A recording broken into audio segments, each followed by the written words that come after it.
Hey there, tonight we're diving into the odorous underbelly of ancient Rome with the questionable hygiene of its working girls. Forget the marble baths. The truth is they often wielded nothing but a rag and olive oil. If these stories help you unwind, I'd love a quick like or subscribe, but only if they're genuinely working for you. I'm curious where in the world you're listening from, so drop your location and local time in the comments. It's amazing seeing our little community span the globe through these historical tales. Now settle in, maybe turn on some white noise or grab your favorite blanket, and let's drift into tonight's story together. If there's any place where the phrase, "when in Rome," should come with a hygiene warning, it's ancient Rome's bustling underbelly of prostitution. Picture a city where personal hygiene was as alien as a spaceship in the Colosseum, and you've got the perfect setting for our tale. Roman prostitutes, or meretrices, a term that sounds like a spell from a Harry Potter book, but is far less magical, were an integral cog in the empire's economic machine. And boy, did this machine run on some questionable oil. Rome was a city brimming with contradictions, much like a reality show full of philosophers and gladiators. On one hand, you had the epic grandeur of Roman engineering, aqueducts that stretched for miles, and roads that connected the empire like the veins of a mighty beast. On the other, you had a populace that thought bathing was a luxury rather than a necessity, unless you were an elite Roman with access to the steamy communal baths. That is, for the thousands of meretrices who plied their trade in the shadowy corners and dimly lit taverns, hygiene was as appealing as a cold toga on a winter's morning. The Romans, with all their advancements, had a peculiar relationship with cleanliness. They were experts at building aqueducts, yet the idea of daily showers seemed as foreign to them as emails from a Nigerian prince. The average Roman's hygiene routine might have included a splash of water here or there, but for prostitutes, who worked on the fringes of society, cleanliness wasn't exactly top of the list. These women were as essential to the economy as the fish in the Tiber, albeit with a bit more scandal involved. The Roman economy was as complex as a soap opera plot, and prostitution played its part like a recurring character you can't quite get rid of. The city was home to thousands of these meretrices, each one contributing to the local economy in ways that might make a modern accountant's head spin. The price for a prostitute's company could range from a handful of sesterces, think of it as the ancient equivalent of a dollar menu, to a small fortune, depending on the services rendered and the social standing of their clientele. It wasn't uncommon for a well-connected meretrix to pocket enough cash to make a Roman senator blush. But why, you might ask, were these women considered a necessary part of urban life? Well, in a city where the population density was as intense as a Roman chariot race and personal space was a myth, prostitution offered not just pleasure, but a release valve for societal pressures. The Romans, always the pragmatists, recognized that a little vice was better than a lot of rebellion. So, while the Senate debated matters of state, the meretrices kept the peace in their own way, one tryst at a time. Despite their importance, meretrices were often seen as the lowest rung on the social ladder, a contradiction in a society that claimed to value virtue but couldn't resist a peek over the moral fence. They might have been shunned in public, but behind closed doors, they wielded an influence that was as undeniable as it was unofficial. The Roman legal system, with its labyrinthine complexities, recognized prostitutes, but didn't exactly roll out the red carpet for them. They were taxed like any other business, a nod to their economic significance, but social stigma kept them in the shadows. The life of a Roman prostitute was a delicate balancing act between survival and scandal. Many were slaves or freedwomen with few options, and others chose the life because it offered a semblance of autonomy in a world where women's choices were often limited to whom they would serve, not whether they would serve at all. It's easy to romanticize the image of the cunning courtesan, but the reality was often harsher than a Roman winter wind. In a world where the concept of bodily cleanliness was as slippery as an eel in the Tiber, these women navigated the murky waters of Roman society with a skill that was both admirable and tragic. Their stories are woven into the fabric of Rome itself, a tapestry that, like any great work of art, is both beautiful and flawed. As we wade through the grime and glamour of their world, it's clear that the meretrices were much more than footnotes in history. They were, in many ways, the very heartbeat of the city. So, let's dive right into the whirlwind morning routine, or let's be honest, the lack thereof, of a Roman prostitute. Picture the Subura, Rome's infamous red light district, where the streets were as narrow as a tightrope and just as treacherous. The air was thick with the scent of desperation, and the occasional whiff of something that might pass for breakfast if you squinted hard enough. Imagine waking up in this chaos. Your room, a claustrophobic closet shared with 3 other women, and a handful of questionable characters who might be clients, neighbors, or both.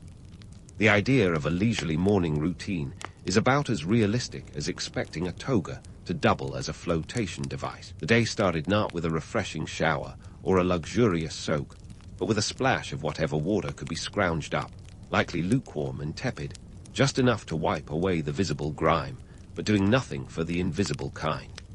In a world where deodorant was a distant fantasy and toothpaste was still centuries away from being invented, meretrices had to get creative. And by creative, I mean desperate. The Romans, bless their pragmatic hearts, had a few tricks up their sleeves, or tunics, as it were. For instance, they might have dabbed their bodies with oils scented with herbs or flowers. Of course, this was less about smelling like a bouquet and more about masking the scent of sweat and whatever else lingered from the previous night's revelries. As for teeth, well, let's just say minty fresh was not in the Roman vernacular. Instead, they used concoctions made from crushed shells and charcoal, a gritty paste that was more likely to grind down enamel than polish a smile. But enough about hygiene, or the lack thereof. Let's talk beauty, or at least what passed for it. Roman prostitutes had a toolkit of unconventional treatments that would make a modern-day beautician cringe. They might have used lead-based makeup to achieve that sought-after pale complexion, a look that screamed upper class, even if the wearer was decidedly not. Never mind the fact that lead was toxic and could cause health issues. Beauty has always had its price, and for Roman meretrices, it was a risk worth taking. They also used saffron and other natural dyes to brighten their cheeks and lips, aiming for an allure that could entice even the most jaded Roman senator. Living conditions, meanwhile, were another story entirely. The Subura was as congested as a Roman bathhouse on a hot summer's day. Buildings soared upwards, packed tighter than a Caesar's salad, with flimsy walls that did little to keep out the noise or the nosy neighbors.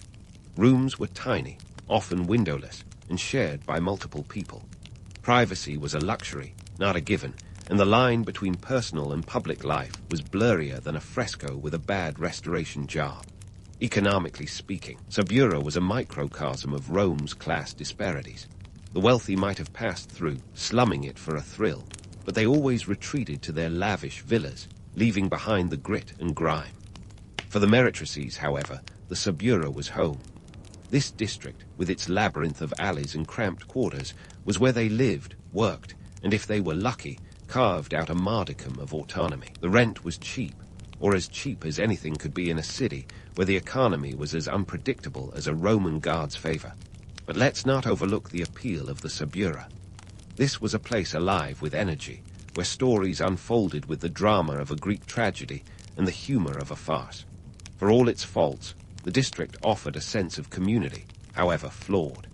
The meretrices navigated this world with a blend of cunning and camaraderie, forming alliances that could be as fleeting as a summer rain or as enduring as the stones of the Colosseum. In the end, life for a Roman prostitute was a balancing act worthy of an acrobat. They treaded the fine line between survival and calamity every day, juggling the demands of clients, the stigma of society, and the harsh realities of their environment. Yet, despite the challenges, these women were more than mere players in Rome's grand drama. They were protagonists in their own stories, wielding a quiet power that often went unacknowledged, but was nonetheless profound.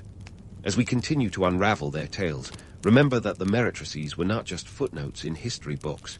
They were, in many ways, the very essence of Rome itself, a city of contradictions, complexity, and enduring allure. Now, let's dive into one of the steamiest chapters of Roman life. And no, we're not talking about the steamy kind you'd find in a romance novel. We're talking about the Roman baths, those grandiose structures that, at first glance, seem like the ancient world's answer to a 5-star spa. But peel back the layers of marble and steam, and you'll find something more akin to a bustling social hub, complete with all the charm of a crowded subway during rush hour. The Roman baths were the cultural equivalent of the modern mall, gym, and social club rolled into one sweaty package. Picture this: men and women mingling, albeit in separate sections, amid clouds of steam and the sound of water splashing, as if the entire city had decided to take a communal dip. For a fee that was the ancient equivalent of pocket change, you could wash away the day's grime, catch up on the latest gossip, and even conduct a bit of business on the side. Enter the meretrices, who saw these baths not as luxurious retreats, but as prime real estate for plying their trade. After all, we're better to find potential clients than in a place where people were already shedding their inhibitions and their tunics. For Roman prostitutes, the baths were both a blessing and a curse. On one hand, they offered access to a steady stream of clientele. On the other, they were a veritable petri dish of questionable hygiene practices. Let's talk soap, or more accurately, the lack thereof. While we might imagine these baths awash with aromatic suds, the reality was less sweet-smelling and more, well, slippery. The Romans, ever the innovators, favored a technique called strigiling, which sounds like it belongs in a medieval torture manual, but was actually a method of scraping the skin with a curved tool called a strigil. This was meant to remove dirt and sweat, but in the absence of soap, it was more akin to a human loofah session than a proper scrub down.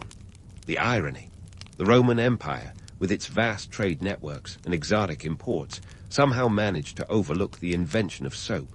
The baths were also hotspots for scandals that would put modern tabloid fodder to shame. Picture the Roman elite, indulging in a bit of behind-the-scenes intrigue while indulging in a soak. These baths were as much about social maneuvering and political plotting as they were about cleanliness. It wasn't uncommon for whispers of deals and assignations to float through the steam, mingling with the scent of sweat and ambition. And where there was intrigue, there were also the occasional scandalous escapades involving the meretrices. These savvy women navigated the bathhouses as if they were boardrooms, striking deals and securing clients with the kind of cunning that would make a Roman senator's toga spin. But make no mistake, this was no easy feat. The bathhouses were crowded, the competition was fierce, and the ever-present risk of disease added a layer of danger to an already precarious profession. Economically speaking, the baths were a microcosm of Roman society's class stratifications. While the wealthy enjoyed private bathing chambers that boasted luxuries like heated floors and frescoes more vivid than a peacock's plumage, the average Roman, and indeed the meretrices, often jostled for space in the communal areas, where the water was tepid and privacy was as rare as a sober bacchanalia. The appeal of these baths, however, was undeniable. They were melting parts of Roman life, where the boundaries between classes blurred like a watercolor left in the rain. Here, even the most humble citizen could rub shoulders, quite literally, with the power players of the empire, a social dynamic that both fascinated and frustrated those on the lower rungs of the societal ladder. Yet it's worth noting that the baths were not just about the physical act of bathing. They were centers of relaxation, conversation, and even entertainment, where a Roman could while away the hours with games, readings, and performances. For the meretrices, these establishments were an opportunity to engage with a broader clientele, offering services that extended beyond the carnal to include companionship and even counsel. Like modern-day therapists with a decidedly ancient twist, these women were confidantes as much as they were lovers. But let's not romanticize the reality. These bathhouses, despite their grandeur, were not immune to the grime of the city. The water might have been heated, but it was also recycled, a veritable soup of human detritus that would make a modern health inspector weep. The average Roman might have emerged from the baths feeling refreshed, but they were just as likely to catch a whiff of something less than savory, a reminder that cleanliness was more aspirational than actual. As we continue to unravel the layers of Roman society, it's clear that the baths were more than just places of hygiene. They were arenas of human interaction, fraught with the complexities and contradictions that defined the empire itself. For the meretrices, they were both a stage and a battlefield, where they navigated the shifting tides of fortune with a resilience that was as enduring as the aqueducts that fed the city. So, take a deep breath and imagine the steamy chaos of the Roman baths, where the air was thick with the scent of ambition, desperation, and a hint of something herbal. Here, in these sprawling complexes, the meretrices carved out a niche that was as essential to the city's rhythm as the clamor of the Forum or the roar of the Colosseum. And while the baths offered no guarantee of cleanliness, they provided a space where, for a few sesterces, the boundaries of class and propriety could be temporarily washed away. But hold that thought. There's more to this story as we continue to explore the murky depths of Roman life, where the line between luxury and necessity was as blurred as a fresco in a fog. And speaking of blurred lines, let's step out of the steamy baths and into the even steamier world of Roman sexuality, where myths abound like toga parties on a Friday night.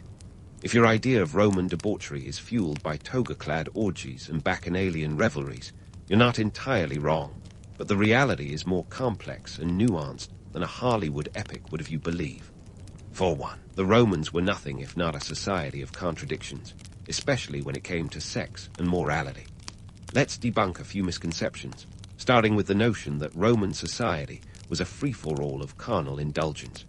Sure, the Romans didn't shy away from matters of the flesh, but they also had a labyrinthine set of moral codes that would make a modern ethics committee look like a child's puzzle. For instance, Roman men were expected to control their desires, especially in public, because losing one's decorum was akin to losing one's toga in a gust of wind, embarrassing and potentially career-ending. The elite had reputations to maintain. After all, even if behind closed doors, they might have been as disciplined as a cat in a fish market. The everyday Roman's view of prostitution was equally complex.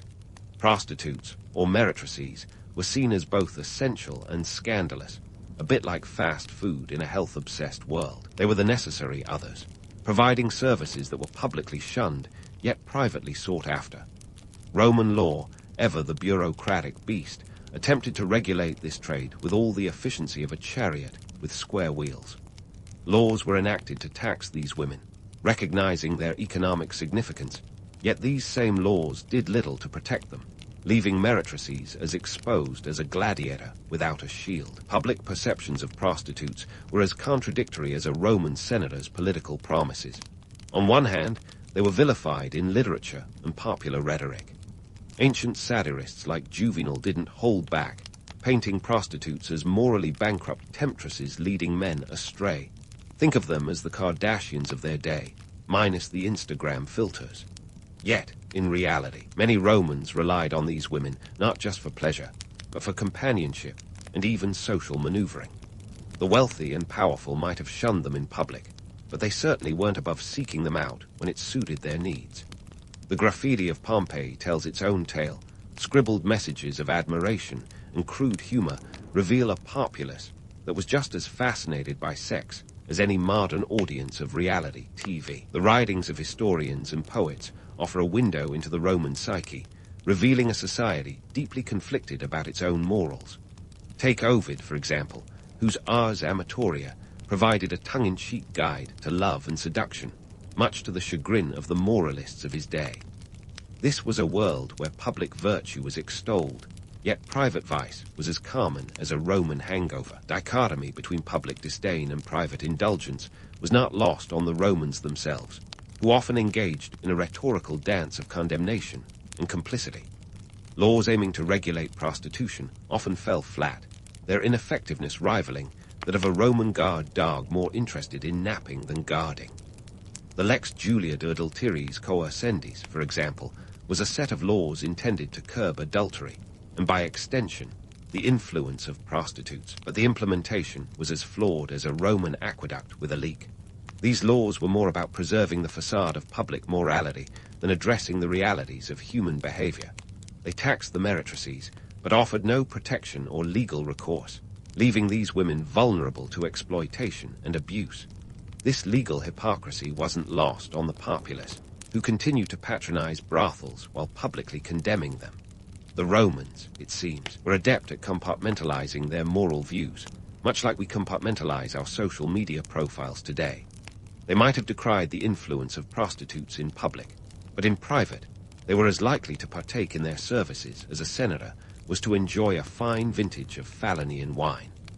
As we delve deeper into the murky waters of Roman sexuality, It's clear that the Romans were as confused about their moral compass as we are today. They lived in a world of stark contrasts where public virtue and private vice coexisted in a delicate balance. The meretrices, with their complex roles as both pariahs and indispensables, navigated this world with a resilience and ingenuity that speaks to the enduring nature of human adaptability. So, as we continue our exploration, remember that the Roman Empire, with all its grandeur and grit, was as much about the people who toiled in its shadows as it was about the emperors who ruled from its palaces. The meretrices, for all their societal marginalization, played a role that was as integral to the empire's social fabric as the legions that marched in its name. They were, in many ways, the unsung heroines of Rome's eternal drama, a testament to the complexities and contradictions that define us all. Stay tuned, because there's more to uncover in this tale of ancient vice and virtue, where the past is as alive and contradictory as ever. The Roman Empire, with its grandeur and grit, was as much about the people who toiled in its shadows as it was about the emperors who ruled from its palaces. The meretrices, for all their societal marginalization, played a role that was as integral to the empire's social fabric as the legions that marched in its name. They were, in many ways, the unsung heroines of Rome's eternal drama, a testament to the complexities and contradictions that define us all. Stay tuned, because there's more to uncover in this tale of ancient vice and virtue, where the past is as alive and contradictory as ever. But what about the legacy of Roman hygiene? Or more accurately, the peculiar absence of it? You see, the Romans left us with a mixed bag of traditions, some of which have bizarrely wormed their way into modern habits. Let's face it, when it comes to cleanliness, the Romans were better at building aqueducts than mastering personal hygiene.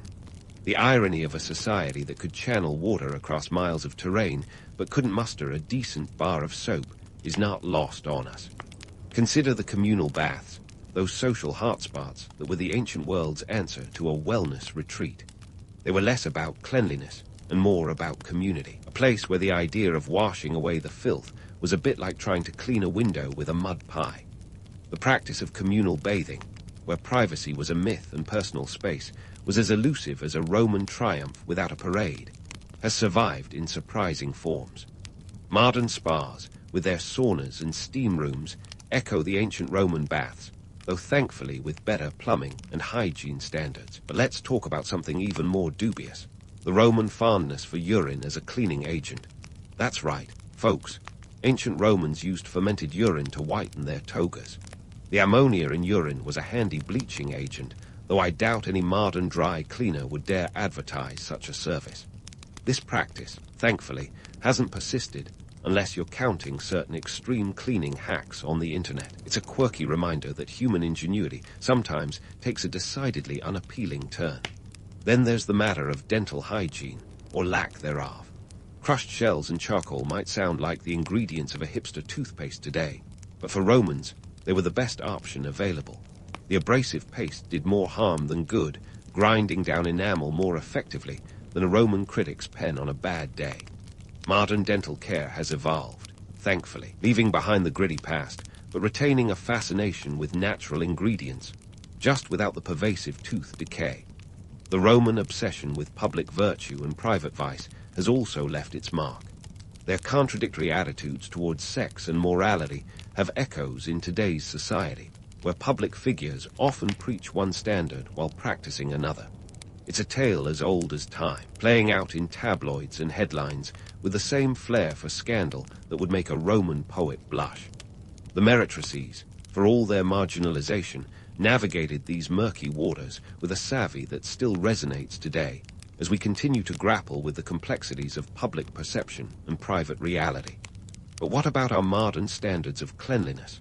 Well, if anything, the gritty realities of ancient Rome remind us that our obsession with hygiene is a relatively recent development. The Romans, for all their innovations, lived in a world where clean water was a luxury, not a given. Their approach to hygiene was more about masking odors than eliminating germs, a notion that, while unappealing, offers a fresh perspective on our own standards of cleanliness. So, what can we learn from the Romans and their hygienic quirks? For starters, history, much like hygiene, is often dirtier than we like to admit. The past is not the pristine, polished narrative we often imagine. It's a tapestry of contradictions, complexities, and very human failings. The Romans, with their grand achievements and equally grand blunders, remind us that progress is often a messy affair. As we wrap up our exploration of Roman hygiene, let's leave with a quirky, memorable takeaway. The Romans, for all their flaws, were a society that celebrated human ingenuity in all its forms, even when it took the form of questionable cleaning practices. They were a people who navigated the murky waters of morality, hygiene, and social convention with a flair that was as enduring as the stones of the Colosseum. In the end, the story of Roman hygiene, and the meretrices who lived it, offers us a mirror, reflecting our own struggles with cleanliness, morality, and human nature. It's a reminder that history is not just about the grand achievements and epic tales. It's also about the gritty, sometimes grimy details that reveal who we are and where we've come from. So next time you step into a modern spa or brush your teeth with a minty fresh paste, spare a thought for the Romans, who blazed a trail through the annals of history with all the soap and scandal they could muster. We're standing on the rocky shores of Scandinavia, where the icy breath of the North Sea nips at your cheeks. It's the kind of cold that doesn't just chill your bones, it negotiates real estate there. This is Viking territory, and you're about to find out that surviving these winters was more than just a test of endurance. It was a masterclass in resourcefulness and community spirit. Forget the Hollywood Viking, all brawn and no brain. Real Vikings were as smart as they were sturdy. First, let's talk geography. Scandinavian winters weren't just cold, they were epic. We're talking temperatures that regularly dipped below freezing, with snowfalls that would make a polar bear shiver. Yet this harsh climate was a double-edged sword. The long, dark winters were brutal, but they also forged a culture that knew how to make the best of a bad situation. Welcome to a world where necessity was the mother of not just invention, but survival. Now, what's the first thing you'd need to survive a winter like this? A cozy home, of course. Enter the Viking longhouse, your winter fortress. These weren't just huts, they were the Scandinavian answer to sub-zero living. Imagine a structure built from timber, stone, and turf, with walls so thick they could probably stop a Viking axe. The turf roof wasn't just for aesthetics, it provided insulation so effective you'd think the Vikings had discovered 10th century central heating. Inside, you're not just surviving, you're thriving. These homes were designed for communal living, a necessity when you're huddling for warmth and sharing resources. The longhouse was the heart of Viking society, a place where families, extended kin, and sometimes even livestock came together. Yes, you heard that right, cows as housemates. It sounds like a Craigslist ad gone wrong, but in reality, it was pure genius. Animals generated heat, and that heat helped keep the longhouse warm. So next time you're complaining about your roommate's quirks, remember the Vikings shacked up with cattle to stay toasty. But it wasn't just about the architecture. It was about how you lived within those walls.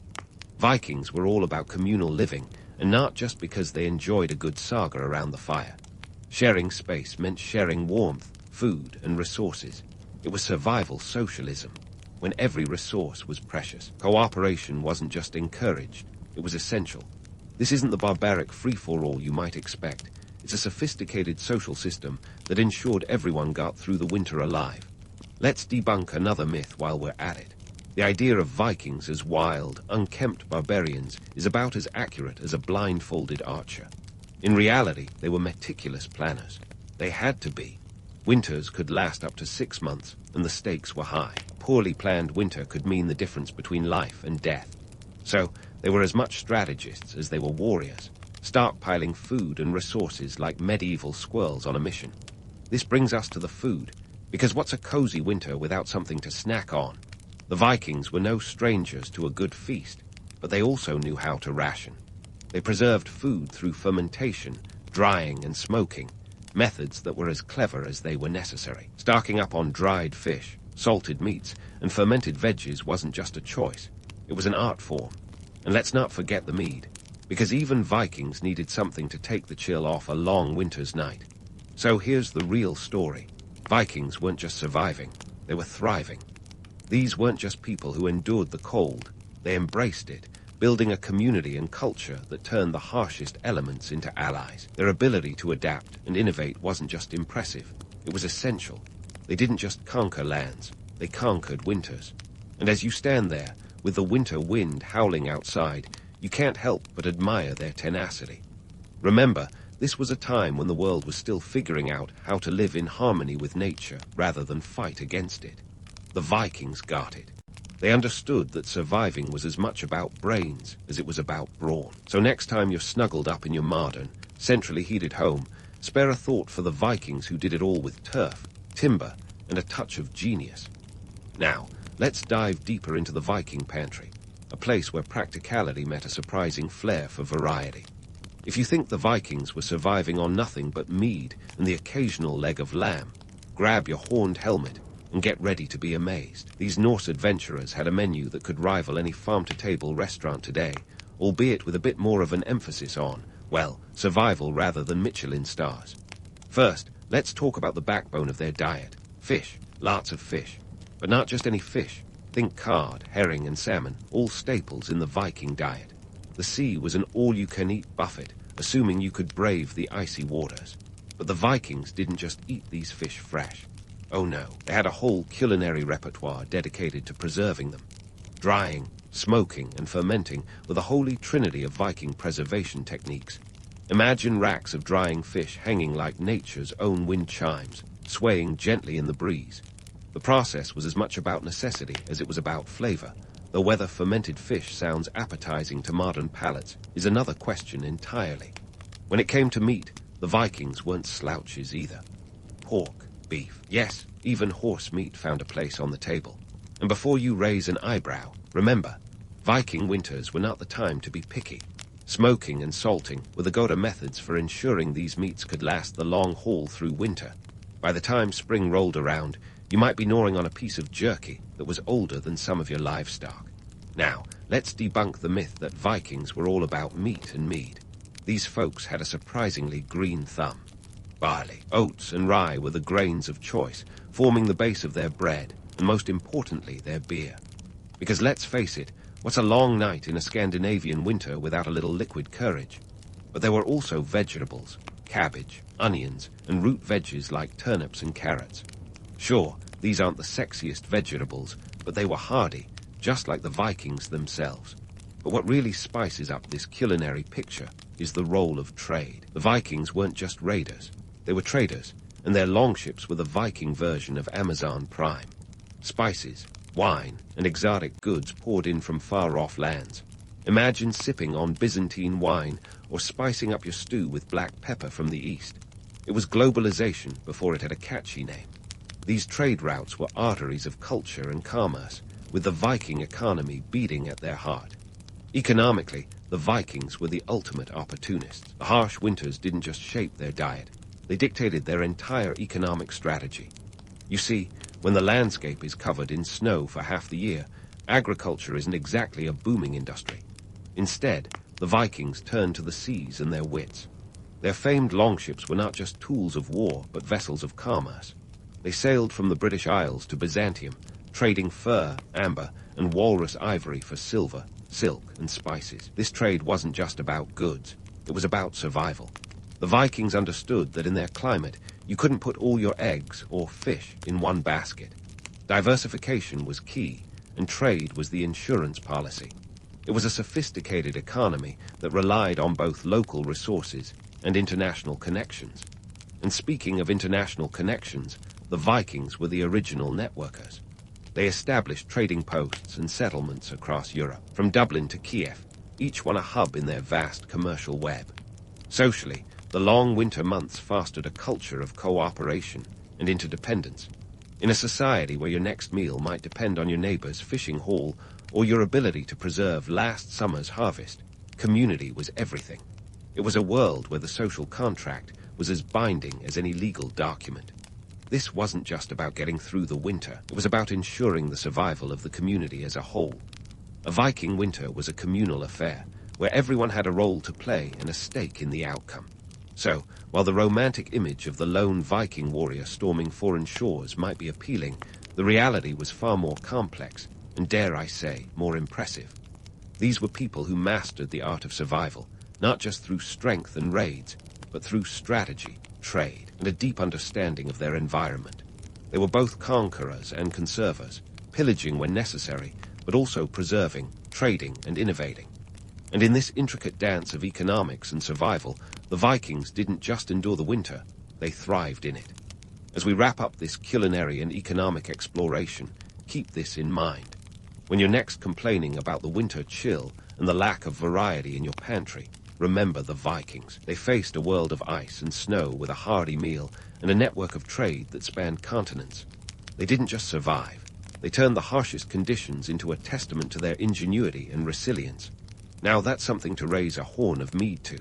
Stay tuned as we continue uncovering the layers of Viking life, from the battlefield to the banquet hall.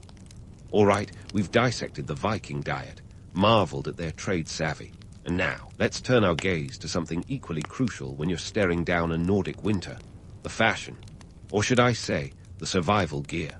We're talking about clothing that was as much about keeping the frost at bay as it was about keeping up appearances, or at least not breaking them. In a time when frostbite wasn't just a bad day, but a potential death sentence, the Vikings had to be as savvy with their sartorial choices as they were with their sailing routes. First things first, wool was the MVP of Viking wardrobes.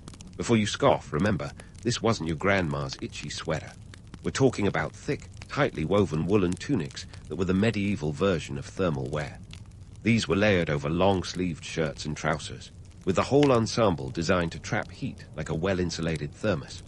Wool was to Viking clothing what duct tape is to modern DIY, versatile, indispensable, and surprisingly effective. Of course, the Vikings didn't stop at wool. They had a little secret weapon called fur. Ah, fur. A Viking's best friend when the mercury took a nosedive. Seal, fox, and bear pelts were popular choices, and not just because they made you look like a wildling from Game of Thrones. These furs lined cloaks and boots, turning the wearer into a walking, talking radiator. And let's face it, when you're trudging through snowdrifts that could swallow a small horse, you're not worried about Pera protesting your fashion choices. Speaking of boots, Viking footwear was more about function than fashion week. Leather boots were the go-to, often lined with fur and stuffed with straw for extra insulation. Imagine you're slipping your feet into a pair of prehistoric UGGs, except these ones could handle a Viking raid or two. It might not be the most glamorous look, but when your toes are still attached come spring, you're not exactly complaining. Now, let's address the myth of the horned helmet. Contrary to what every Halloween costume shop would have you believe, Vikings didn't walk around looking like extras from a Wagner opera. Those iconic horns, pure fantasy, probably dreamed up by overzealous Victorian artists who never passed up a chance to embellish a good story. In reality, Viking helmets were practical, made of iron or leather, and horn-free. Because, you know, having extra protrusions on your head during a battle isn't exactly strategic. But let's step back from the battlefield for a second and talk about everyday wear. Because for every warrior brandishing an axe, there was a farmer, a trader, or a craftsman in the same community, and their clothing told a different story. Social status in Viking society was often reflected in the fabrics and adornments one wore. The wealthier you were, the fancier your threads. Think linen undergarments, the medieval equivalent of designer labels, and brooches or belts adorned with intricate metalwork. These weren't just functional, they were a status symbol, signaling to everyone that you weren't just surviving, you were thriving. And let's not forget the Vikings' flair for accessorizing. Jewelry wasn't just for the ladies. Viking men and women alike sported arm rings, necklaces, and bracelets. These pieces often doubled as currency, a kind of wearable savings account that could be melted down or traded. It was fashion with a purpose, adding a little bling to the bleakness of a Scandinavian winter. But why did clothing matter so much? Beyond keeping you warm, it was a way of defining who you were in a society where roles were clearly delineated. A chieftain's ornate cloak wasn't just about keeping the cold out. It was about projecting power and authority. In a world where alliances mattered and appearances could seal the deal, what you wore was as much a part of your arsenal as your sword or shield. This was a society where community was everything. Being part of a kinship group or a trading guild wasn't just about shared resources. It was about shared identity. Clothing became a way to visually communicate belonging and allegiance. In a land where the night stretched on for what felt like eternity, these visual cues mattered. They provided a sense of order and structure in a world where nature itself was often chaotic and unforgiving. So, while the romantic image of Vikings as fearsome, horned warriors might be appealing, the reality was far more complex, and dare I say, more interesting. These were people who navigated not just the icy seas, but the intricate social waters of their time, using everything from woolen tunics to fur-lined boots to carve out their place in the world. It wasn't just about surviving the winter. It was about doing it with a little flair and a lot of ingenuity. As we wrap up this sartorial exploration, remember that the next time you bundle up in your winter coat, you're not just dressing for the weather. You're participating in a tradition as old as humanity itself. The urge to stay warm, look good, and maybe, just maybe, ward off a little frostbite. The Vikings knew it, and now, so do you. Stay tuned as we continue our journey through Viking life, unearthing more tales of resilience, resourcefulness, and a touch of raider chic. As we wrap this sartorial exploration, let's turn our gaze to something even more crucial when you're staring down a Nordic winter, the Viking mindset. Because, spoiler alert, surviving half a year of darkness and cold wasn't just about layering up in wool and fur. It was as much about what was going on inside Viking heads as outside their longhouses. First, let's set the scene. You're in a world where the sun basically takes a 6-month vacation. Days blend into nights, and time feels like an abstract concept invented by someone with a sick sense of humor. If you're thinking seasonal affective disorder on steroids, you're not far off. But the Vikings didn't just survive this, they owned it. How? 2 words: mental fortitude. Community was the lifeblood of Viking resilience. Imagine being cooped up with your extended family, livestock, and a few neighbors for months on end. It sounds like the premise for a reality show disaster. Yet for the Vikings, these were the building blocks of survival. They gathered around the hearth and shared stories, not just to pass the time, but to maintain their sanity. It was storytelling as a communal therapy session, where sagas came alive and myths intertwined with reality. The sagas. These weren't just bedtime stories. They were the Netflix of the Viking Age, complete with heroes, villains, and plot twists that would make George R.R. Martin envious. Epic tales of gods and giants, of Odin's wisdom and Thor's hammer, weren't just entertaining, they were educational. They reinforced moral values and societal norms, reminding everyone of the thin line between bravery and hubris. In a way, these stories served as a psychological toolkit, arming the Vikings with the mental resilience needed to face the relentless winter. And let's not underestimate the power of a good old-fashioned community gathering.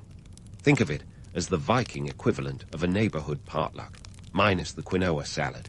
These were crucial for maintaining social bonds and reinforcing the sense that you were all in this together.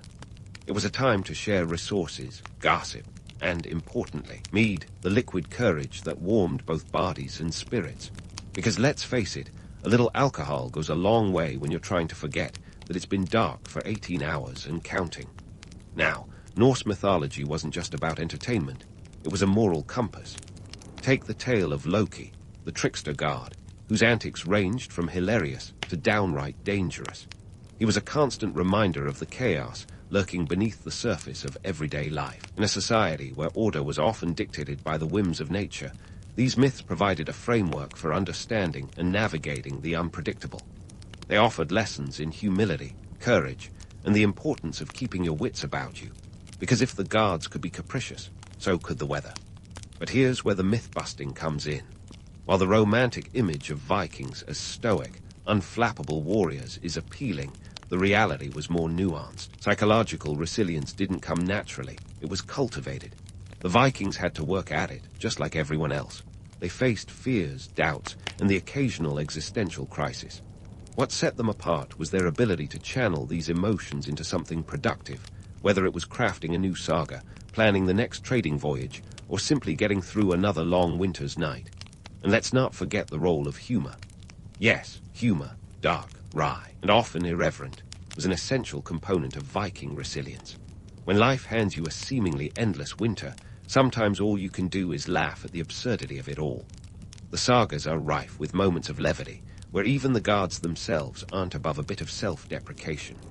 It was a way to lighten the mood, to remind everyone that no matter how grim things looked, there was always room for a chuckle. So, while the romantic image of the stoic, solitary Viking braving the elements might be tempting, the truth is that they were masters of psychological survival. They didn't just endure the winter, They embraced it, using community, storytelling, and a touch of humor to turn the bleakest months into a testament to their resilience. They understood that mental strength was as crucial as physical, and they cultivated it with the same care they gave to their crops and livestock. In the end, the Vikings were more than just warriors and traders. They were storytellers, philosophers, and community builders. They didn't just conquer the lands, they conquered the mind's winter. And as you tuck into your modern comforts, remember the Vikings who did it all with sagas, community, and a hearty dose of mead. Stay tuned as we continue to unravel the layers of Viking life, from the hearth to the high seas, and everything in between.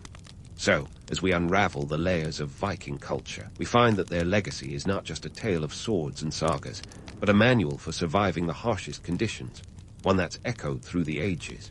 Fast forward to today, and you'll see that the Vikings left more than just runestones and a few words in our language.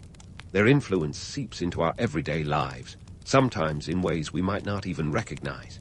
Take architecture, for instance. The Viking longhouse was more than just a shelter. It was an early prototype of sustainable living.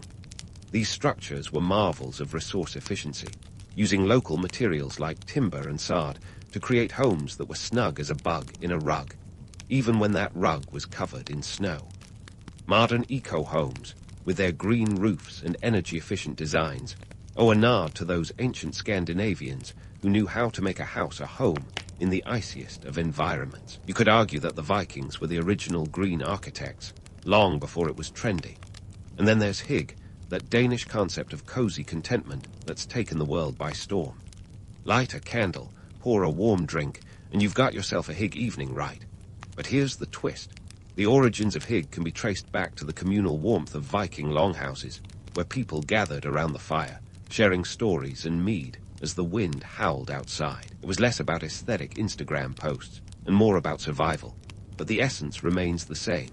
A reminder that warmth and community are the best antidotes to winter's chill. The Vikings also taught us a thing or two about resourcefulness. Their knack for preserving food through drying, smoking, and fermenting laid the groundwork for modern food preservation techniques. So, the next time you pop open a jar of kimchi or savor a piece of smoked salmon, tip your hat to the Norse ingenuity that helped make it possible. Their ability to turn scarcity into abundance is a lesson in making the most of what you've got, a skill that's as valuable today as it was a millennium ago. Now, let's not forget the allure of Viking mythology, a tapestry of gods, giants, and epic quests that continue to capture our imagination. From Marvel's Thor to the countless Viking-themed TV shows and movies, the romanticized image of the Viking warrior persists. It's a compelling narrative, but one that often glosses over the nuanced reality of Viking life. These were people who navigated a brutal climate with brains as much as brawn, who traded as deftly as they raided. The real Vikings were multifaceted, as adept at negotiation as they were at conquest. The romantic notion of the lone Viking warrior, standing fearlessly against the elements, is undeniably appealing, but it's a selective snapshot of a much broader picture. The reality is that the Vikings were a society of farmers, traders, and innovators, building communities and economies that thrived despite the odds. They were as much about cooperation as they were about competition, creating networks and alliances that extended across continents. They understood that survival demanded more than just strength. It required strategy, resilience, and a touch of cunning. And then there's the myth of the Viking as the ultimate warrior. Sure, they were fierce, but they were also pragmatic. They knew when to wield the sword and when to strike a deal. This duality is part of what makes their story so fascinating. They were not just pillagers. They were pioneers of trade, connecting cultures and spreading ideas across Europe and beyond. Their longships weren't just instruments of war. They were vessels of commerce, transforming the Vikings into one of the most connected peoples of their time. So, as we wrap up this journey through the icy corridors of Viking history, let's consider the broader legacy they left behind. The Vikings weren't just about horns and helmets. They were about innovation and adaptation. They faced down some of the harshest conditions imaginable and emerged not just as survivors, but as shapers of their world. Their resilience, ingenuity, and sense of community are lessons that resonate even today, offering insights into how we can navigate our own challenges, whether it's a brutal winter or a complex global economy. In the end, the Vikings remind us that survival is not just about enduring. It's about thriving in the face of adversity. It's about turning the harshest elements into allies, using what you have to create what you need. So, as you sit in your modern, climate-controlled home, sipping your sustainably sourced coffee, remember the Vikings who did it all with little more than timber, turf, and tenacity. Their world was vastly different from ours, yet the lessons they offer are timeless, a testament to the human spirit's ability to adapt and overcome. And there you have it, the Vikings in all their complexity, a people who braved the elements with a mix of grit, wit, and a touch of humor. Their story is one of survival against the odds, a legacy that continues to echo through the ages, reminding us of the power of community, resilience, and a well-timed saga. As we bid farewell to the Vikings, let's carry with us their lessons in ingenuity and endurance, because, in the end, we're all navigating our own winters, whatever form they may take. Ah, the Celts, that enigmatic bunch who managed to conjure images of druids chanting in misty forests and warriors charging into battle with nothing but courage and a questionable choice of body paint. But let's peel back the myths and check out the nitty-gritty of who these folks really were. First off, forget the notion of a single Celtic nation. The ancient Celts were more like the EU before the EU, diverse tribes spread across a hefty chunk of Europe, minus the bureaucracy and tedious regulations. At their peak around 275 BCE, the Celts stretched from the British Isles all the way to what is now Turkey. We're talking about an empire that spanned around 300 miles, roughly the distance from New York to Los Angeles. Not too shabby for a bunch of folks without a single leader to boss them around. Instead of a central government, the Celts operated on a tribal system. Think of it like a loose collection of frenemies who occasionally teamed up for parties or wars, but mostly kept to their own territories. These tribes, like the Gauls in modern-day France, the Britons in the UK, and the Galatians in Turkey, were as varied as a box of chocolates. Each had its own distinct customs, dialects, and fashion choices. Yet somehow, they managed to maintain a sense of unity, much like a rock band on the verge of breaking up, but still pulling it together for the world tour. Their secret, shared cultural practices, and a fierce love of storytelling. Oral tradition was their social media, and tales of heroes and guards were the viral cat videos of the time. Now, let's address the big question. How on earth did they stay cohesive without a king on a shiny throne calling the shots? Simple. They didn't need one. The Celts were more about local power, with each tribe ruled by its own king or chieftain. These leaders weren't necessarily crowned by divine right or the sharpest sword, though the latter certainly helped. Their authority came from charisma, wealth, and the ability to throw a killer feast to keep the warriors happy. Speaking of warriors, they were the rock stars of Celtic society. Picture them as the gladiators of the tribe, only instead of fighting lions, they were more into skirmishing with rival tribes or the occasional Roman legion. Warriors had a special place in the social hierarchy, often second only to the kings. They were the Instagram influencers of their day, gaining fame and followers through feats of bravery and presumably some epic hairstyles. But let's not overlook the real power players, the druids. Forget the Hogwarts faculty. These guys were the true wizards of the ancient world. Druids were priests, legal experts, and scholars all rolled into one, holding sway over religious rites and education.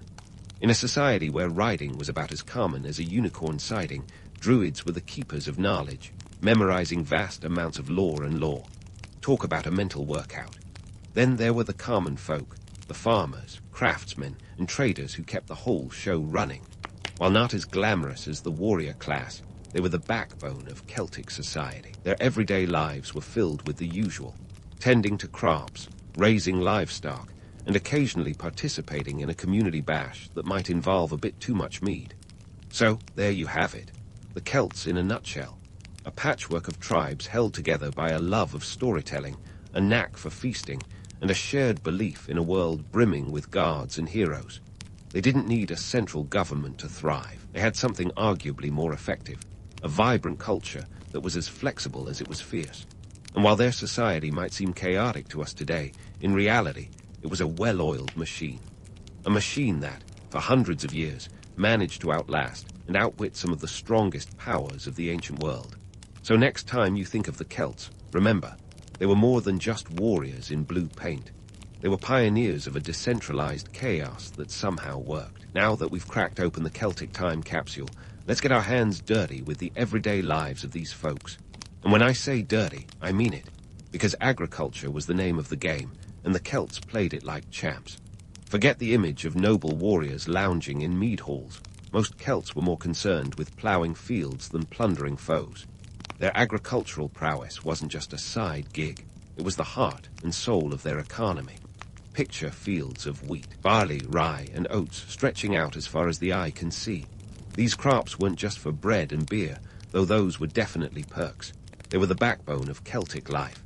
The Celts were no slackers when it came to farming techniques. They used iron-tipped plows, a technological leap that would make any ancient farmer do a double take. And let's not forget the cattle.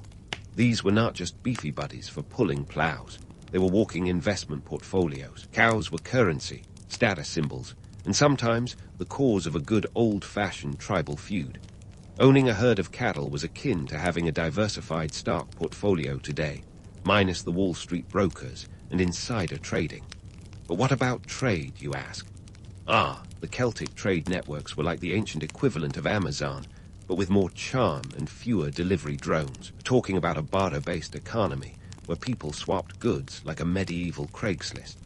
Trade was the lifeblood of the Celtic tribes, creating connections that stretched across Europe like an intricate web. They traded everything from salt and textiles to livestock and pottery. And don't even get me started on their metalwork. Celtic artisans crafted exquisite jewelry and weaponry that would make even the most jaded Instagram influencer reach for their Now, imagine trying to negotiate a trade deal in a world without Google Translate. The Celts spoke a multitude of dialects, but they made it work. They were linguistic jugglers, conducting transactions with a mix of gestures, shared vocabulary, and a lot of nodding and smiling. And while they didn't have modern currency, they had something just as good: trust. In a barter economy, your reputation was everything. Break a promise, and you'd find yourself short on trading partners faster than you can say unfriended. Let's shift gears and talk about the role of women in Celtic society. Because oh boy, were they not sitting quietly by the hearth.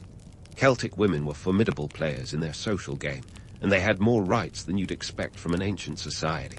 We're talking about women who could own property, choose their husbands, and even lead warriors into battle. Take Queen Boudica, for example.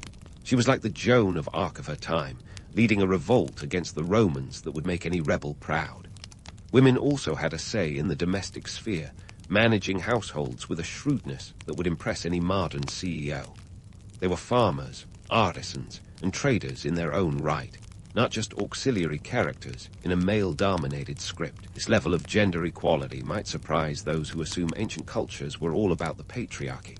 But in Celtic lands, women held their ground, and occasionally wielded a sword. Now, let's talk about the Celtic hierarchy, a system as layered as a millfuel pastry.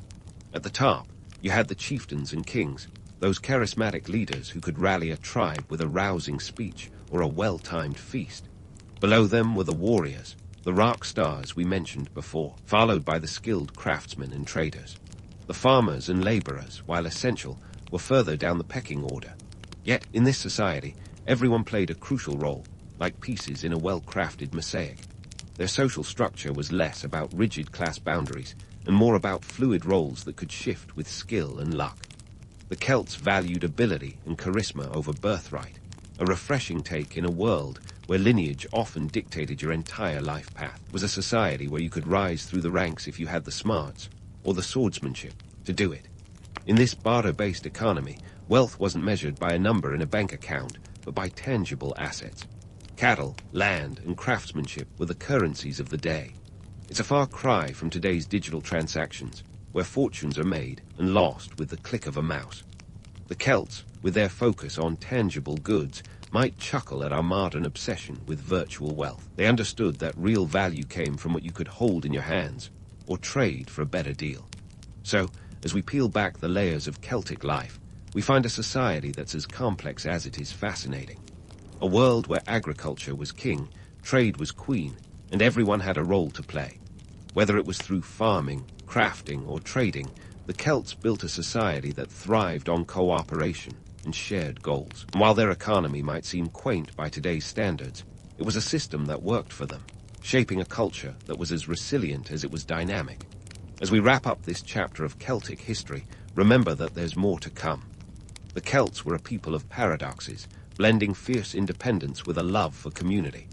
Their story is one of innovation, adaptability, and a touch of rebellion. So stay tuned as we continue to unravel the tapestry of their world, one thread at a time. Now, let's dive headfirst into the Celts' spiritual and religious life, a world as rich and tangled as a druid's beard. Picture the druids not as wandering mystics forever lost in the woods, but as the intellectual heavyweights of their time. These weren't just folks who hugged trees. They were the ones who probably taught the trees something in return. They wielded serious influence, like the legal Zoom of the ancient Celtic world, responsible for everything from religious ceremonies to legal arbitration and education. Forget the notion of druids as mere forest dwellers. These folks were the top-tier problem solvers of their society, wielding knowledge like a sword. The druid's role in education was akin to that of an Ivy League professor with a penchant for the dramatic. In a world where the written word was about as rare as a unicorn in a boardroom, druids were the human libraries, memorizing and passing down vast amounts of knowledge orally. This wasn't just a hobby, it was a necessity. If you wanted to be a druid, you had to commit to an education that spanned up to 20 years. That's right, 20 years of memorizing laws, poems, and astronomical calculations, all without a single sticky note. Take that, student loans. And let's not forget their role in the legal system. Imagine a society where the ultimate legal authority wasn't a judge in a wig, but a druid with a staff and a solid grasp of tribal law. Druids were the walking, talking judicial system, settling disputes with a mix of wisdom and presumably some impressive oratory skills. They were the ancient equivalent of a supreme court, only with more oak leaves and fewer gavels. Now, onto those famous rituals and festivals. The Celts loved a good party, and their religious festivals were the ultimate social events. Take Samhain, for instance, the festival that marked the end of the harvest season and the beginning of winter. It was a time when the veil between worlds was believed to be thinnest, and spirits could cross into the land of the living. Think of it as the original Halloween, minus the candy corn and plastic costumes. It was a time for bonfires, divination, and a little bit of ancestor worship thrown in for good measure. Another festival, Beltane, celebrated the arrival of summer with fire rituals meant to protect cattle and crops. Picture a scene where the community gathered to light huge bonfires, believing that the flames would purify them and ensure a bountiful harvest. It was a mix of practical agriculture and mystical belief, a perfect example of how the Celts blended the spiritual and the everyday. Now let's talk about headhunting, because nothing says Celtic welcome quite like a severed head. To modern sensibilities, this might sound like the stuff of horror movies, but for the Celts, it was deeply symbolic. You see, they believed the head was the seat of the soul, a repository of a person's essence and power. Capturing an enemy's head wasn't just a trophy, it was a way of absorbing their strength. It was the ultimate form of recycling, if you will. Roman historians, never ones to shy away from the sensational, loved to point out this practice as an example of Celtic barbarism. But in reality, it was a reflection of their belief in the spiritual significance of the head. In battle, Celts often adorned their chariots with enemy heads, not just to intimidate, but to display their prowess and honor the fallen. It was a grisly but meaningful ritual, showing a deep connection between their martial and spiritual lives. But let's not get too carried away with the romanticized notion of noble savages. The real world was harsh and unforgiving, and these practices were born from a need to survive and assert dominance in a world where tomorrow was never guaranteed. Rituals weren't just about connecting with the divine. They were about maintaining order and cohesion in a society where life was as unpredictable as Celtic weather. So, as we continue to unravel the spiritual tapestry of the Celts, remember that their world was one where the mystical and the mundane danced together. The Druids were the choreographers, orchestrating a society that found meaning in the stars above and the soil below. They were the gatekeepers of knowledge and tradition, ensuring that the Celtic way of life continued to thrive amidst the chaos of the ancient world. And while the Druids themselves may be long gone, their legacy lingers on. a testament to a time when wisdom was measured not by what you wrote down, but by what you could remember. Stay tuned as we delve deeper into this fascinating saga, where every twist and turn brings us closer to understanding the enduring allure of the Celts. Just when you think the Celts couldn't get any more intriguing, we tumble into the world of warfare and diplomacy, a realm where these folks turn the art of battle into something more akin to a dramatic performance than a strategic exercise. Now, if you're imagining the Celts as nothing more than wild berserkers charging into battle like extras in a Braveheart sequel, think again. While they had a reputation for being fierce and formidable, their approach to warfare was as nuanced as it was intense. For starters, let's talk about their weapons and tactics. The Celts weren't just waving swords around willy-nilly. They were master metallurgists who knew how to craft a blade that could slice through Roman armor like a hot knife through butter. They used everything from long swords and spears to chariots and shields, each designed with meticulous care and deadly precision. And their battle strategies were about as straightforward as a Celtic knot, complex and interwoven. They loved the element of surprise, often ambushing their enemies in dense forests or narrow passes where their knowledge of the terrain gave them a distinct edge. Now, you might wonder, what was the deal with those chariots? The Celts were the NASCAR drivers of the ancient world, using chariots not just for transportation, but as mobile battle platforms.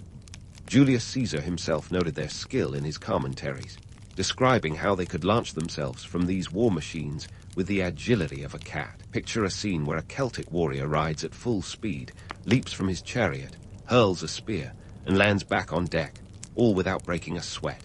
It was the kind of move that would make any action hero jealous. But hold your war horses. There's more to the Celtic warrior ethos than just flashy moves and fearsome weaponry. These tribes were driven by a code of honor that demanded bravery and skill. Battle wasn't just a means to an end. It was a proving ground for personal valor and social status. A Celtic warrior's renown was built on the tales of their deeds, a kind of ancient Yelp review system where only the bravest earned 5 stars and a seat at the high table. And here's where it gets interesting.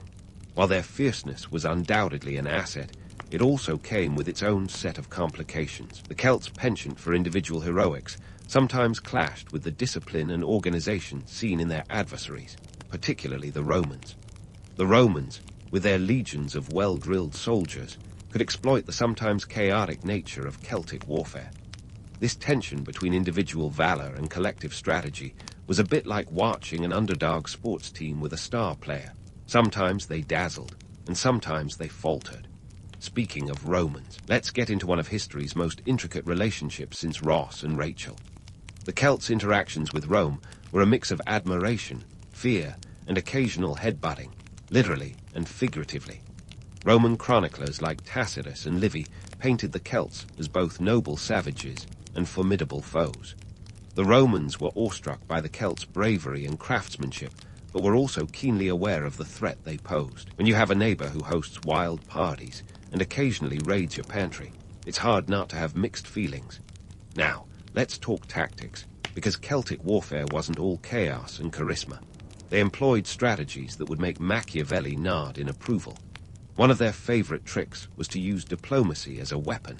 They were adept at forming alliances with other tribes, or even with the Romans themselves, when it suited their needs. This wasn't just a game of who could swing the biggest sword. It was about playing the long game, using every tool at their disposal to outmaneuver their foes. Take the Gallic Wars, for example. During this epic conflict, the Celts showed both their martial prowess and their diplomatic savvy.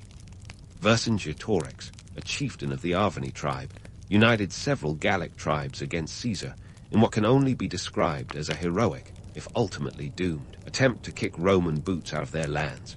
His coalition building was nothing short of a masterclass in diplomacy, even if it ended with a rather unfortunate stint in Roman captivity. The Romans themselves were both fascinated and frustrated by Celtic diplomacy. On one hand, the Celts' ability to forge alliances and adapt to changing circumstances was impressive. On the other, it made them unpredictable partners, the kind you'd hesitate to invite to your strategic planning meetings. The Celts were the ultimate wild cards, and dealing with them required a mix of respect, caution, and a willingness to navigate a minefield of tribal politics. So why did the Romans, with their highly organized military machine, sometimes struggle against the Celts? Part of it was sheer unpredictability. The Celts didn't march to the beat of a Roman drum. They danced to their own wild rhythm. Their guerrilla tactics and ability to use the landscape to their advantage made them formidable opponents. The Romans often found themselves bewildered by the Celts' audacity and tenacity, much like a cat confronting a particularly feisty mouse. Yet, for all their martial prowess, the Celts' lack of centralized leadership sometimes proved to be their Achilles' heel. While their tribal system allowed for incredible flexibility and innovation, it also meant that coordinating large-scale efforts against a unified enemy like Rome was a Herculean task. Their greatest strength, their individuality and devotion to personal glory, could become their greatest weakness when faced with a disciplined and cohesive adversary. Now, let's sprinkle in some numbers for context.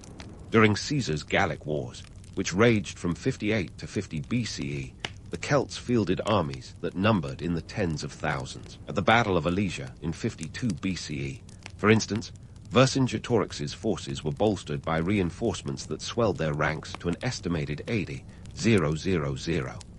Yet, they were ultimately outmaneuvered by Caesar's 60,000 Roman troops through superior organization and fortifications. And there you have it, the Celts, a people as complex as the lands they inhabited. Their reputation as fierce warriors was both a badge of honor and a double-edged sword. While they could strike terror into the hearts of their enemies, their fragmented approach often hindered their ability to capitalize on their victories. They were a mosaic of contradictions, brave, yet sometimes disorganized, diplomatic, yet unpredictable. Their story is one of courage and chaos, of a people who defied easy categorization and left an indelible mark on the annals of history. As we leave the battlefield for now, remember that the Celts' story is far from over. There are more layers to uncover, more myths to debunk, and more tales to tell. So stick around as we continue this epic journey into a world where warriors and diplomats were one and the same, and where the line between myth and reality was as thin as a Celtic blade. And so, as the dust settles on those ancient battlefields, let's take a step back and consider the legacy of the Celts, a people who defied convention and left an indelible mark on history, despite the chaos of their decentralized society.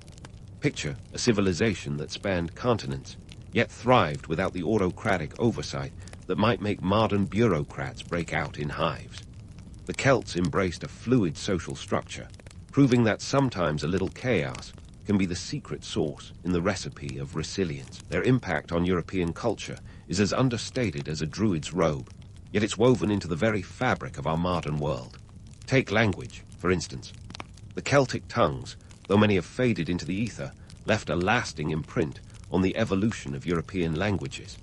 Their linguistic legacy lingers like a stubborn echo in place names and linguistic quirks across the continent. Gaelic languages like Irish and Scots Gaelic are direct descendants, carrying the torch of a rich oral tradition that's as vibrant today as it was under the shadow of a sacred oak. Then there's the matter of the arts. Celtic craftsmanship was nothing short of legendary. Their metalwork, with intricate designs that could make a modern-day jeweler weep tears of envy, set the bar for artistic excellence. These weren't just ornamental trinkets, they were badges of identity and status, speaking volumes about the wearer's place in the swirling social mosaic. Even the Romans, who were notoriously difficult to impress, found themselves enamored with the Celts' artistry, often incorporating it into their own designs. The Latin style, named after an archaeological site in Switzerland, showcases the swirling motifs and symbols that are quintessentially Celtic. It's a testament to their influence that these designs are still replicated in everything from tattoos to wedding rings today. But let's not get too misty-eyed with nostalgia. For all their cultural contributions, the Celts' decentralized political structure came with its share of challenges. Their penchant for local governance allowed for incredible flexibility and adaptability, but it also meant that unifying against a common threat was akin to herding cats, if those cats were wearing spiked helmets and had a penchant for headhunting. This lack of centralized authority left them vulnerable to more organized powers like Rome, who capitalized on the Celts' internal divisions. It's a bit like watching a potentially great band break up because each member insists on playing a different song. If you're wondering how this ties into today's world, consider the ongoing debates over governance and the balance between local autonomy and central control. In an age where decentralization is both a buzzword and a bone of contention, the Celtic experience offers a cautionary tale. Their society thrived on independence and personal valor, but when push came to shove, their inability to unite under a single banner sometimes spelled disaster. It's the age-old tension between individuality and collective strength, a balancing act that continues to play out in boardrooms and political arenas across the globe.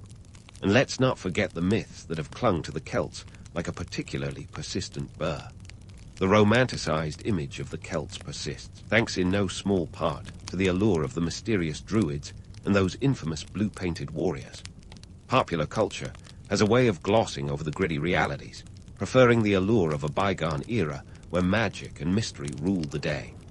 The Celts have been cast as everything from mystical sages to noble savages, a testament to our enduring fascination with the past and our tendency to sprinkle a little fairy dust on history's rough edges. Sure, the image of druids conjuring storms and warriors charging into battle bare-chested makes for great storytelling, but it's important to remember that the truth was far more nuanced and often less glamorous. The real Celts were practical, community-focused, and deeply connected to the land they called home. Their spirituality was intertwined with their everyday lives, a reminder that for all the myth and magic, they were grounded in the realities of survival. So, what's the takeaway from this whirlwind tour through Celtic history? Perhaps it's this. The Celts remind us that history is a complex tapestry, one where the threads of myth and reality are woven so tightly that they can be hard to unravel. They show us that a society doesn't need to be monolithic to be successful, and that the allure of the past can sometimes overshadow the gritty realities of what life was truly like. In a world obsessed with progress and innovation, the Celts offer a refreshing perspective on the value of tradition and community. They were pioneers of a chaotic harmony that, while not always efficient, was undeniably effective in its own right. So next time you raise a glass of mead, or maybe just a beer, to the Celts, remember that they were more than just the sum of their myths. They were a people who, despite the odds, managed to carve out a legacy that still resonates today. And as we wrap up this chapter of Celtic history, let's leave with a bit of humor. Picture the bemusement of a Celtic warrior, time-traveled to the modern world, trying to decipher why his image is plastered on everything from cereal boxes to fantasy novels. He'd probably shrug, sip his Starbucks, and wonder why we haven't yet figured out that sometimes the best stories are the ones that embrace both the magic and the mundane. Zoroaster sounds like someone who should be battling Captain Kirk, right? Yet, this isn't about a sci-fi showdown, but the dawn of one of the world's oldest monotheistic religions, Zoroastrianism. We're talking about a religion older than Christianity, Islam, or even your grandma's fruitcake recipe, dating back to around 1200 BCE. While Zoroaster may not have had a spaceship, he did have some revolutionary ideas for his time, which is impressive given that he was wandering around ancient Persia, probably dodging the odd camel and pondering deep theological questions. Zoroaster, or Zarathustra if you're feeling fancy, was more than just a guy with a cool name. He was a spiritual visionary who decided that the chaotic pantheon of gods his fellow Persians worshipped was just too much drama. Instead, he introduced the world to Ahura Mazda, a name that sounds suspiciously like a car brand, but is actually the wise lord and ultimate good guy in the Zoroastrian saga. Opposing him is Angra Mainyu, the original bad boy, who's here to reign on Ahura Mazda's parade. It's a classic tale of good versus evil, long before Marvel made it cool. The concept of dualism in Zoroastrianism isn't just a cosmic soap opera. It's a fundamental worldview that shaped Persian culture, and by extension, influenced religions that came after it. This battle between light and dark, order and chaos, isn't just happening in some celestial arena. It's reflected in everyday life, urging followers to choose the path of truth, a share over deceit, drudge. Think of it as the ancient version of choosing between eating a salad or a double cheeseburger. One's obviously the better choice for your soul. Now, let's clear up a common misconception. Zoroastrians didn't worship fire like they were part of some ancient heavy metal band. Fire, for them, is a symbol of purity and truth, a kind of divine Wi-Fi signal connecting them to Ahura Mazda. The fire temples weren't places for pyromania. They were centers of community and spirituality. When you light a candle, you're not worshipping the flame, right? Same principle here, just with a bit more historical gravitas. Zoroaster's teachings at their core are about making good choices, good thoughts, good words, and good deeds. Simple, yet profound. This triad of virtue was revolutionary in an era where smiting your enemies was a perfectly acceptable pastime. Yet, as with all great ideas, it faced challenges. The Persian Empire, under various dynasties, embraced Zoroastrianism, but it had to compete with other religions and philosophies. The cosmic tussle between Ahura Mazda and Angra Mainyu mirrored the political and social struggles of the time, reflecting the broader battle for moral and cultural dominance. In a world where religions often competed with each other like ancient reality TV shows, Zoroastrianism stood out for its emphasis on personal responsibility and ethical conduct. It wasn't just about appeasing gods with sacrifices or grand rituals. It was about being a decent human, which, let's face it, can be harder than it sounds. Zoroaster's influence spread far beyond Persia, affecting the Abrahamic religions that would later dominate the spiritual landscape. The concepts of heaven, hell, and a final judgment day. Yep, those threads can be traced back to Zoroastrian thought. So, while Zoroaster might not have had a hit single or a blockbuster movie, his ideas have resonated through the millennia, quietly shaping the moral and spiritual frameworks of countless cultures. As we journey deeper into the intricacies of Zoroastrianism, remember that behind the ancient texts and rituals lies a simple yet profound message. Be good, do good, and think good. It's a mantra that has survived the test of time, proving that wisdom, like a good story, never really gets old.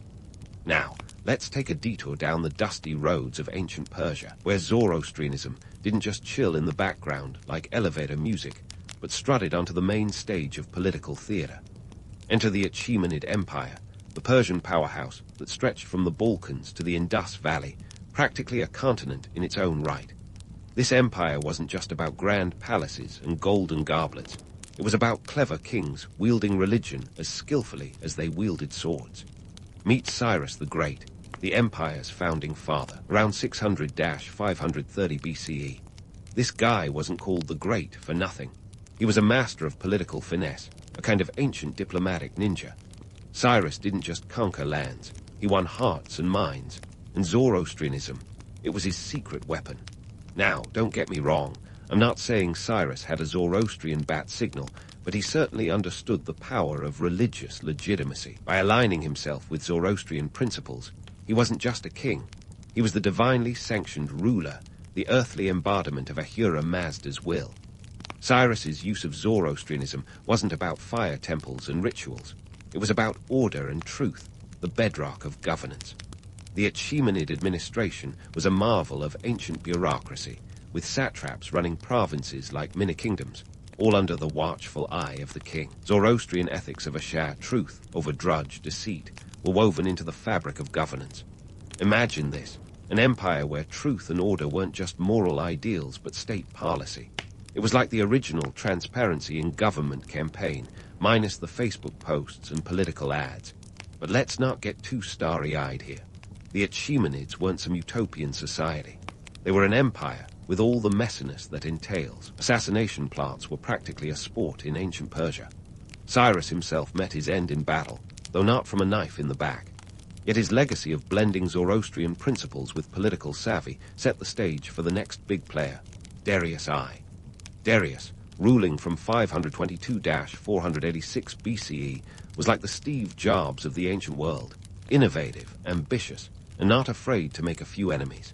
Under Darius, Zoroastrianism became even more entwined with the state. He inscribed his accomplishments on the Behistun inscription, a sort of ancient billboard, proclaiming his divine right to rule.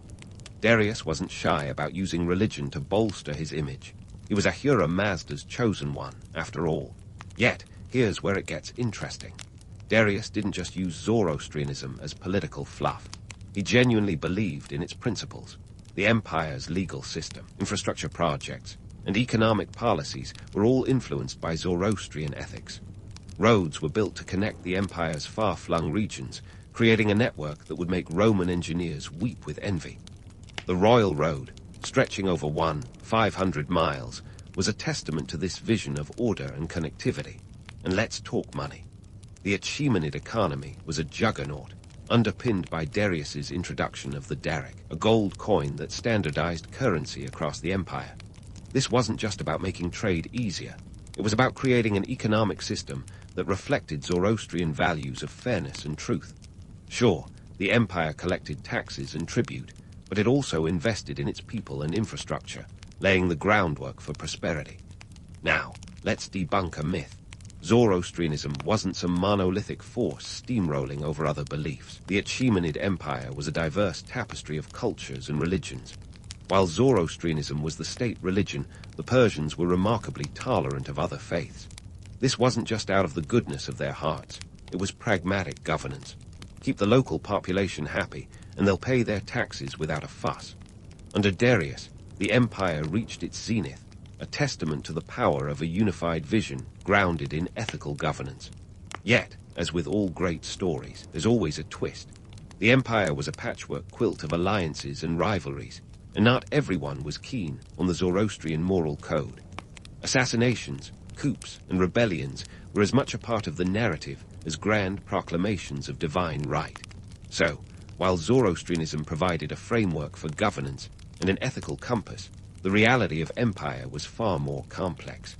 Power struggles were as common as sandstorms in the Persian desert. But in the midst of this chaos, Zoroastrianism offered a vision of order, a narrative of good triumphing over evil, even if, in practice, it was more of a cosmic game of whack-a-mole. As we pause here on our journey through the Achaemenid Empire, remember that the story is far from over. Zoroastrianism's legacy would continue to shape not just Persia, but the world beyond. The ethical battles, political maneuvers, and cultural exchanges that defined this era are a reminder that history isn't just about dates and facts. It's about the people who lived it and the stories they left behind. So, stay tuned for more tales of intrigue, innovation, and the eternal struggle between light and darkness. The ancient world had its fair share of drama, and we've only just scratched the surface. Speaking of cosmic games of whack-a-mole, let's dive into the everyday rituals and practices that kept ancient Persians both spiritually and economically busy. If you think your Sunday routine is packed, wait until you hear about the yasna ceremony, a religious practice that was the ancient equivalent of a TED talk. Picture it: priests in white robes, chants echoing through the air, and the sacred fire crackling like a divine podcast. Instead of PowerPoint slides, they had hayama, a sacred plant juice, not unlike an ancient green smoothie, to inspire spiritual enlightenment. The yasna was no quick affair. It could last several hours, which, in ancient time, was like binge-watching your favorite show without the skip intro button. This ceremony was crucial for Zoroastrians. It was a ritual of purification and renewal, a way to align with Ahura Mazda's cosmic order. The priests, or magi, weren't just spiritual guides. They were the gatekeepers of divine knowledge, delivering sermons that could rival any motivational speaker today. And yes, the incense was mandatory, making it a sensory experience that engaged the nose as much as the soul. But let's not romanticize the magi too much. They weren't just there for the spiritual vibes. They were also the financial brains behind the operation.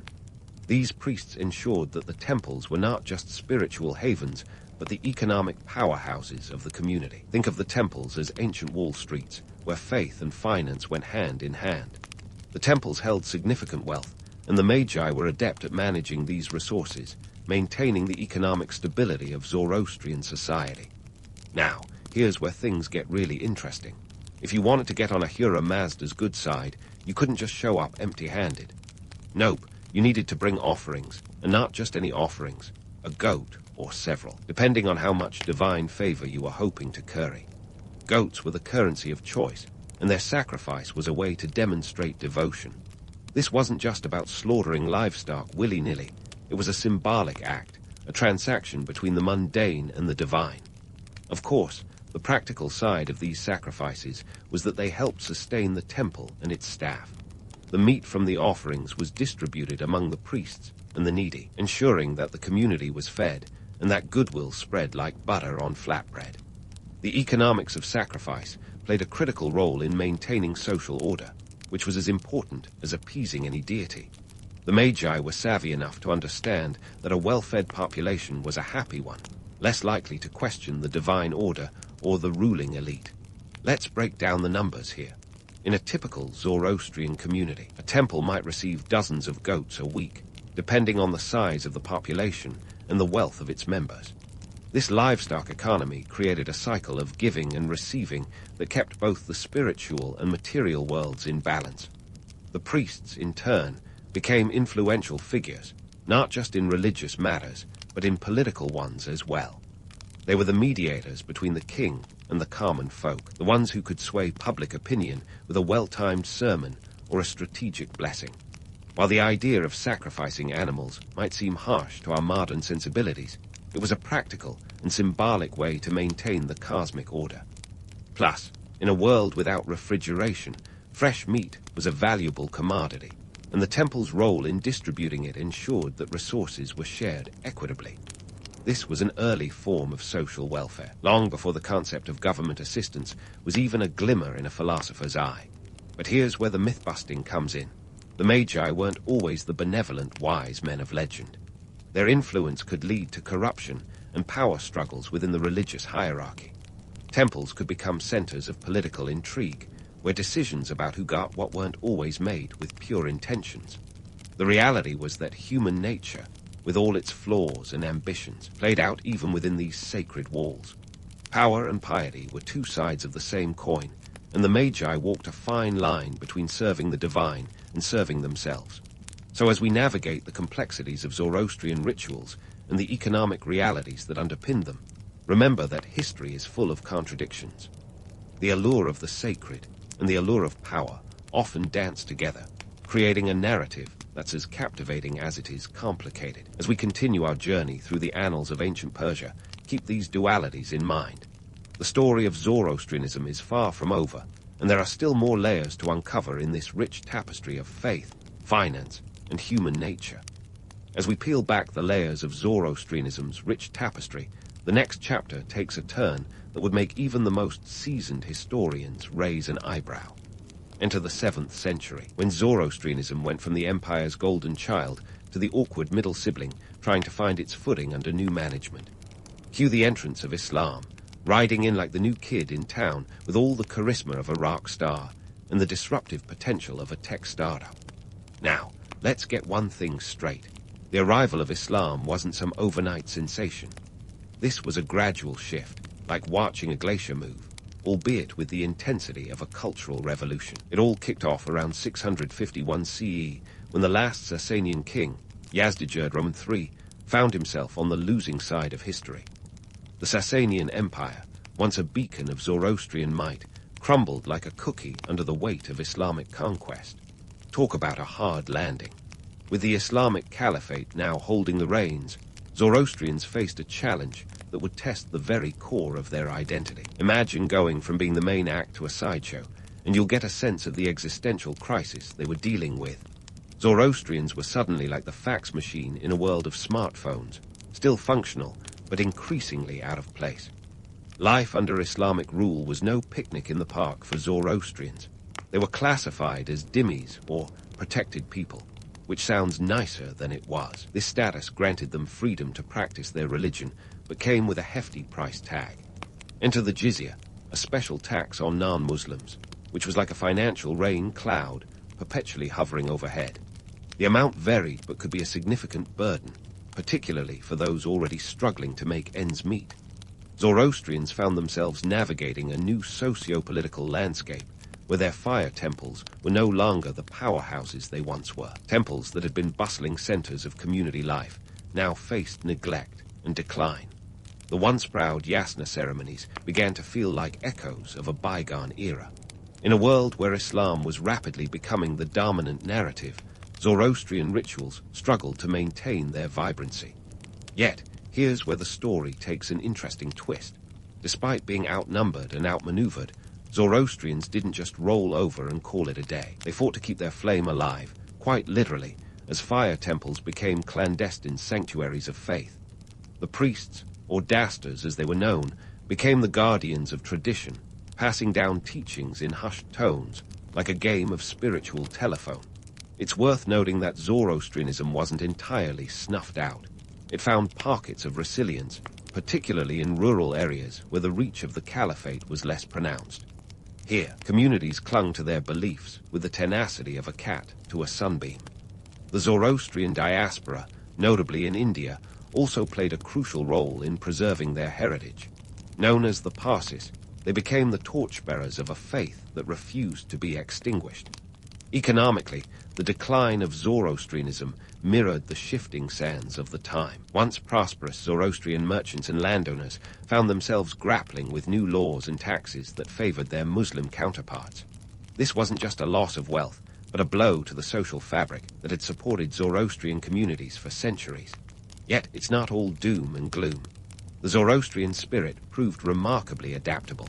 In the face of adversity, they leaned into their core principles: good thoughts, good words, and good deeds. This triad of virtue became not just a mantra, but a survival strategy, guiding them through the stormy seas of change. As the centuries rolled on, Zoroastrians continued to practice their faith, often in secret, like a rare and endangered species adapting to a new environment. Their rituals, while less public, retained their significance, keeping the essence of Zoroastrianism alive for future generations. The community's resilience is a testament to the enduring power of belief, even when the odds are stacked higher than a Persian ziggurat. So, as we look at the decline of Zoroastrianism, remember that it's a story of transformation rather than extinction. It's about a faith that, despite being overshadowed by the rise of Islam, managed to endure through sheer force of will and adaptability. This chapter in history isn't just a tale of loss, but a testament to human resilience, proving that while the winds of change may blow fiercely, the flame of faith can still burn bright. The question of identity, of maintaining one's cultural and religious roots in a rapidly changing world, is as relevant today as it was in the 7th century. Zoroastrians may have found themselves as the misunderstood middle child of history, but they were anything but forgotten. Their legacy continues to influence the world, a reminder that history isn't just about survival, but about finding new ways to thrive. As we prepare to delve further into the modern echoes of Zoroastrianism, remember that history is a living tapestry, woven from the threads of past struggles and triumphs. The story of Zoroastrianism's decline is far from its end, and the next chapter promises even more revelations. So stay tuned as we continue our journey through the annals of time, covering the stories that have shaped our world. As we journey from the ancient embers of Zoroastrian decline into the bustling chaos of modernity, let's take a closer look at how this ancient faith left its fingerprints all over the spiritual blueprints of the globe. You might not see a Zoroastrian temple on every corner, but trust me, their legacy is sneakier than a cat burglar in the night. The whole good versus evil narrative that we love so much in our blockbusters. Zoroaster practically trademarked it thousands of years ago. It's like he penned the original script that the Abrahamic religions would later borrow, edit, and publish under their own names. Let's start with the basics: heaven and hell. You know, those places where you either party with angels or roast marshmallows over eternal damnation. Zoroastrianism was tossing these concepts around long before they became staples in religious doctrine. Dualism, the cosmic chess game between light and dark, isn't just a nice storytelling trope. It became a cornerstone for Christianity, Islam, and Judaism, shaping their views on morality and the afterlife. When you're attending a Sunday sermon or a Friday prayer, there's a good chance you're getting a splash of Zoroaster's old brew. But Zoroastrianism didn't just stop at influencing how we think about the afterlife. Fast forward to the Enlightenment, a time when Western philosophers were busting out ideas like they were going out of style. Concepts of truth, moral responsibility, and free will. They might sound like the musings of some 18th century intellectuals, but dig a little deeper and you'll find Zoroastrian echoes. The idea that humanity has a choice, a real, tangible choice, to align with truth and goodness or fall into deceit and chaos, is as Zoroastrian as it gets. It's like the ancient Persians were the original philosophers, minus the powdered wigs and dramatic flair. Now, while Zoroastrian themes were busy moonlighting in other religions, let's not forget about the Parsi community in India. The Parsis are the reason you're hearing about Zoroastrianism today instead of it being just a footnote in a dusty history book.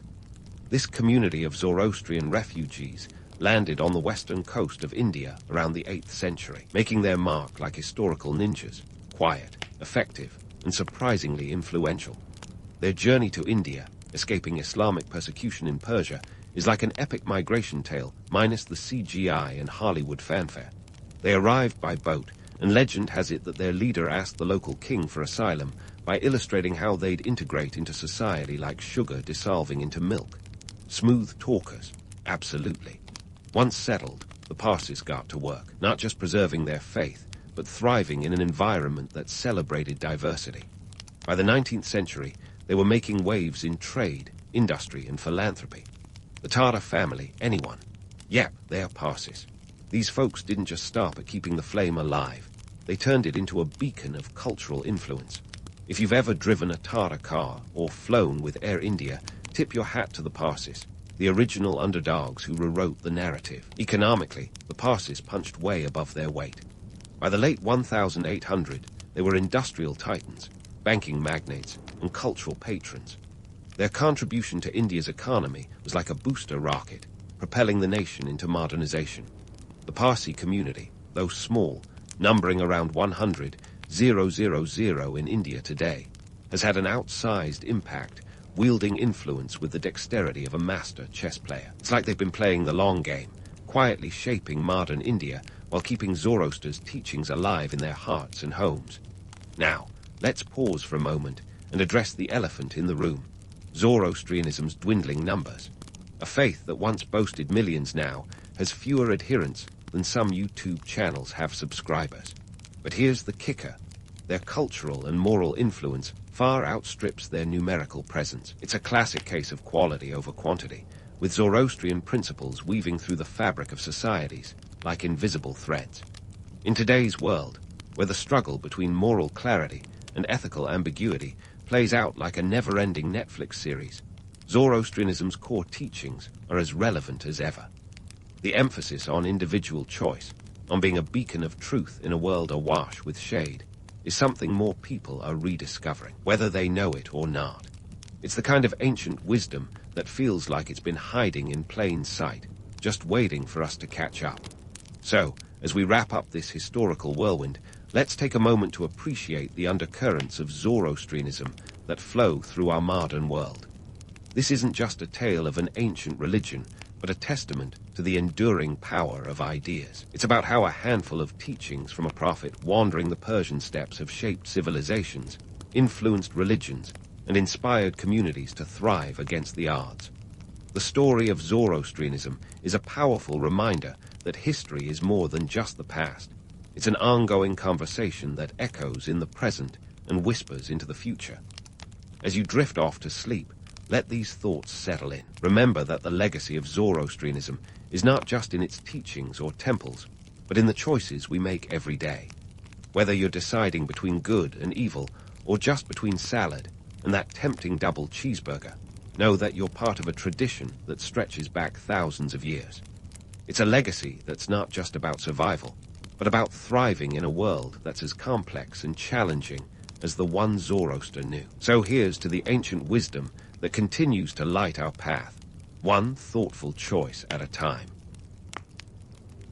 Sunlight spills over the rooftops of Knossos, casting long shadows across the labyrinthine streets. You, a craftsman of the Minoan civilization, are already up and about, ready to seize the day. Forget the idea of artisans toiling in obscurity. In your world, craftsmen are the celebrities of 1600 BCE. Your skills are the backbone of an economy that keeps the palatial city humming like a well-oiled chariot.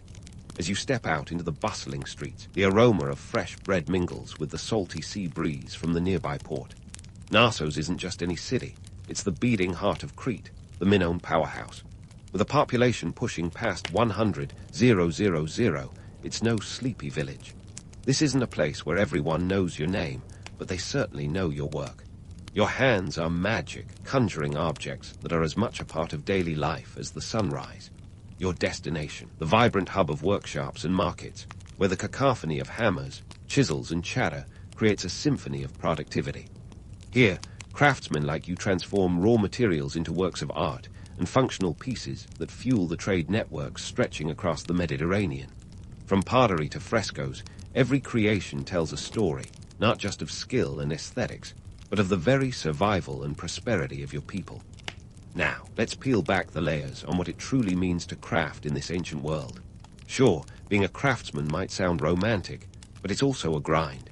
Your workshop is a hive of activity, with apprentices scuttling about like ants, each focused on their specific tasks. These young folks aren't just fetching tools, they're learning the trade, absorbing the secrets that will one day make them masters of their own. Pottery is your bread and butter, and every piece is an exercise in precision and creativity. The Minoans have a love affair with ceramics, and it's easy to see why. The intricacy of your designs, often swirling with motifs inspired by the natural world, octopuses, dolphins, and lilies, captures the imagination of not just the locals, but traders from far-off lands. Your vases and amphorae don't just hold oils and grains. They carry the cultural essence of Crete to shores unknown. Let's talk numbers for a second. The Minoan economy is no small fry's operation. Your pottery could fetch a handsome price, given the demand across the Aegean Sea. A well-crafted piece might exchange hands for a bronze dagger or even a small livestock. It's a barter system that keeps the economy fluid and your reputation growing. But hey, not every pot is a masterpiece. Sometimes, a cracked vase is just a cracked vase, reminding you that perfection is often an elusive muse. But you're not just about clay and kilns. Frescoes are another realm where your talents shine. Ever tried painting on wet plaster? It's like playing tic-tac-toe on a moving chariot. Yet, the frescoes you create bring color and life to the walls of palaces, telling stories of deities, rituals, and the daily hustle of Minoan life. One misstep and the whole thing could turn into an abstract disaster. But that's the thrill of it, isn't it? You're painting history in real time, one brushstroke at a time. And let's not forget the economics behind your art. Ever wonder why your skills are so in demand? It boils down to the simple fact that in a pre-digital age, artisans like you are the tech wizards, the innovators. The Minoan civilization thrives on trade, and your creations are the currency that oils these exchanges. The palatial economy is a complex beast, with its roots deeply entrenched in your ability to churn out high-quality goods that make Minoan culture the talk of the Mediterranean. As the sun climbs higher, you take a moment to inspect a shipment of raw materials. The clay comes from nearby streams, a fine blend perfect for crafting. The pigments for your frescoes are imported, some from as far as Egypt, a testament to the far-reaching trade networks.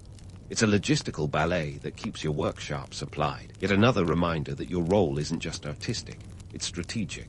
The clamor of the market beckons, a reminder that even in a world without Instagram or TikTok, networking is key. Traders haggle over prices, while merchants showcase their wares with the fervor of a modern-day auctioneer. Your presence here isn't just about sales, it's about influence. Every handshake, every nod is a thread in the vast tapestry of Minoan commerce.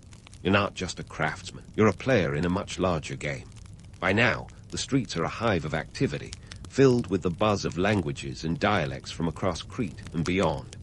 The Minoans are excellent seafarers, and their maritime prowess is reflected in the diversity of goods and people that flood the city's markets. It's a melting pot of ideas and cultures, and your work is both a product and a contributor to this vibrant exchange. As the day unfolds, pause to consider the role of artisanship in society. Sure, your work has practical uses, but it also serves a deeper purpose. In a world where the gods are as real as the sun in the sky, your creations are offerings, tributes to divine forces that shape the world around you. Every vase, every fresco is a prayer, a plea for prosperity, fertility, and protection. Your hands aren't just crafting objects, they're crafting connections between the mortal and the divine. Yet, let's not sugarcoat it. This life isn't all sunshine and sea breezes. The Minoan civilization, for all its beauty and sophistication, isn't immune to the troubles of the time. Natural disasters, like earthquakes and volcanic eruptions, loom as constant threats. The very earth beneath your feet is as volatile as the clay you shape, a reminder that stability is as delicate as the pottery you create. But it's this fragility that makes your work so vital. In a world where the next tremor could topple kingdoms, the permanence of art offers solace, a refuge from chaos.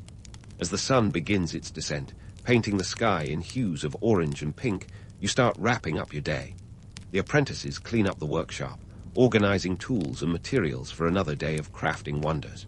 You take a moment to admire a finished piece, a vase with intricate marine motifs, destined perhaps for a feast in a distant land. It's a small but potent reminder of why you do what you do, a token of beauty in a world that's as unpredictable as it is enchanting. So there you have it, a day in the life of a Minoan craftsman. It's a mix of artistry and industry, where every creation is a testament to skill, tradition, and the inescapable march of time. As you make your way home, the evening air cool against your skin, you can't help but feel a sense of fulfillment. You've woven your thread into the vast tapestry of Minoan culture, and for today, that's more than enough. And so, as you make your way home, the night air wrapping around you like a comforting cloak, your mind drifts back to the workshop, to the half-finished parts and the smell of wet clay. Let's dive into the nitty-gritty of your craft, pottery, the bread and butter of Minoan artisanship. It's a blend of artistry and alchemy, where raw earth meets human ingenuity. You might think of pottery as just another ancient job, but let me tell you, it's a full-contact sport. Pottery making in Minoan Crete isn't just about slapping clay onto a wheel and hoping for the best. Oh no, it's an intricate dance of skill and precision, a testament to human persistence. First, you need the right clay, and like a modern-day sommelier sniffing out the perfect wine, you're picky. The best clay comes from specific regions, like the fertile banks of the Kairatos River. This isn't just dirt, it's the Rolls-Royce of raw materials. It's the kind of clay that whispers promises of durability and beauty, and you're all ears. Now, let's talk technique. The potter's wheel, that iconic symbol of craftsmanship, is your trusty companion. Forget the spinning wheels of today. The Minoan version is a simple affair, a horizontal disc spun by hand or foot. The wheel is your stage, the clay your prima donna, and you, the maestro, conducting a symphony of movement. It's a workout, no doubt about it, but the end product, a perfectly symmetrical piece, is worth every bead of sweat. Enter the Kamers, where the Minoan masterpiece that's captured hearts and museum displays worldwide.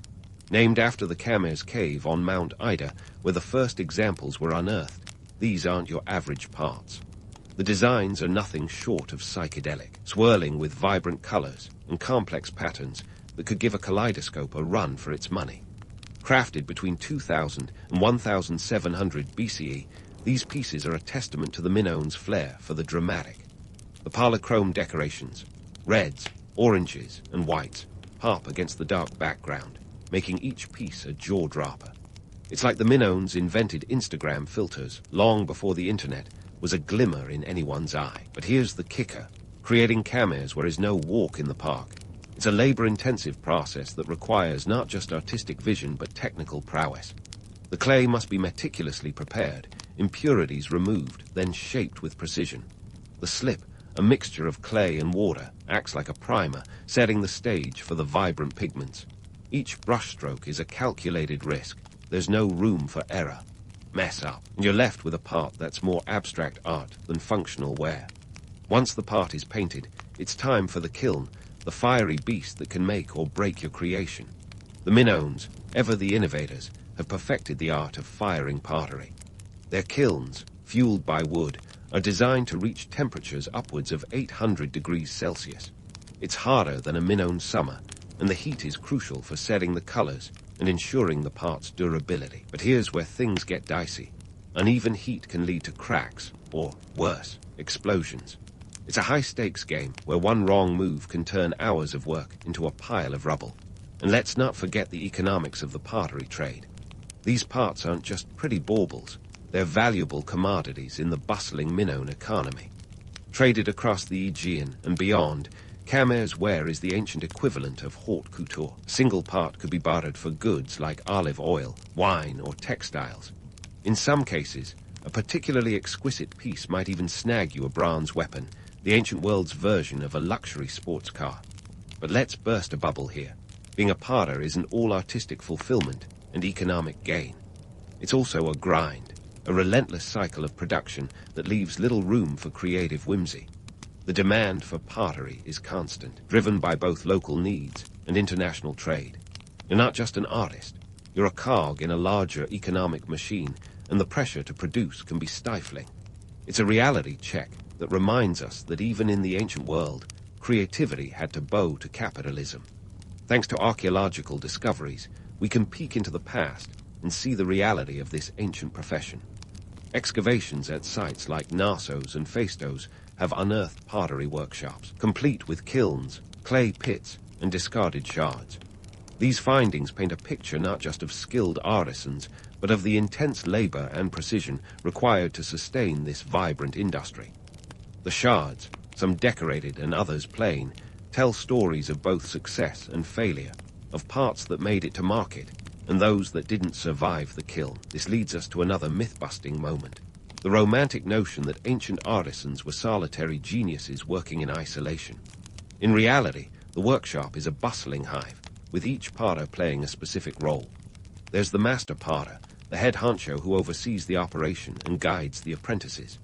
These young upstarts are the future of the craft, learning the ropes by doing the grunt work, mixing clay, tending kilns, and cleaning up after the masters. It's a hierarchical system that ensures the survival of the craft, passing knowledge down through generations.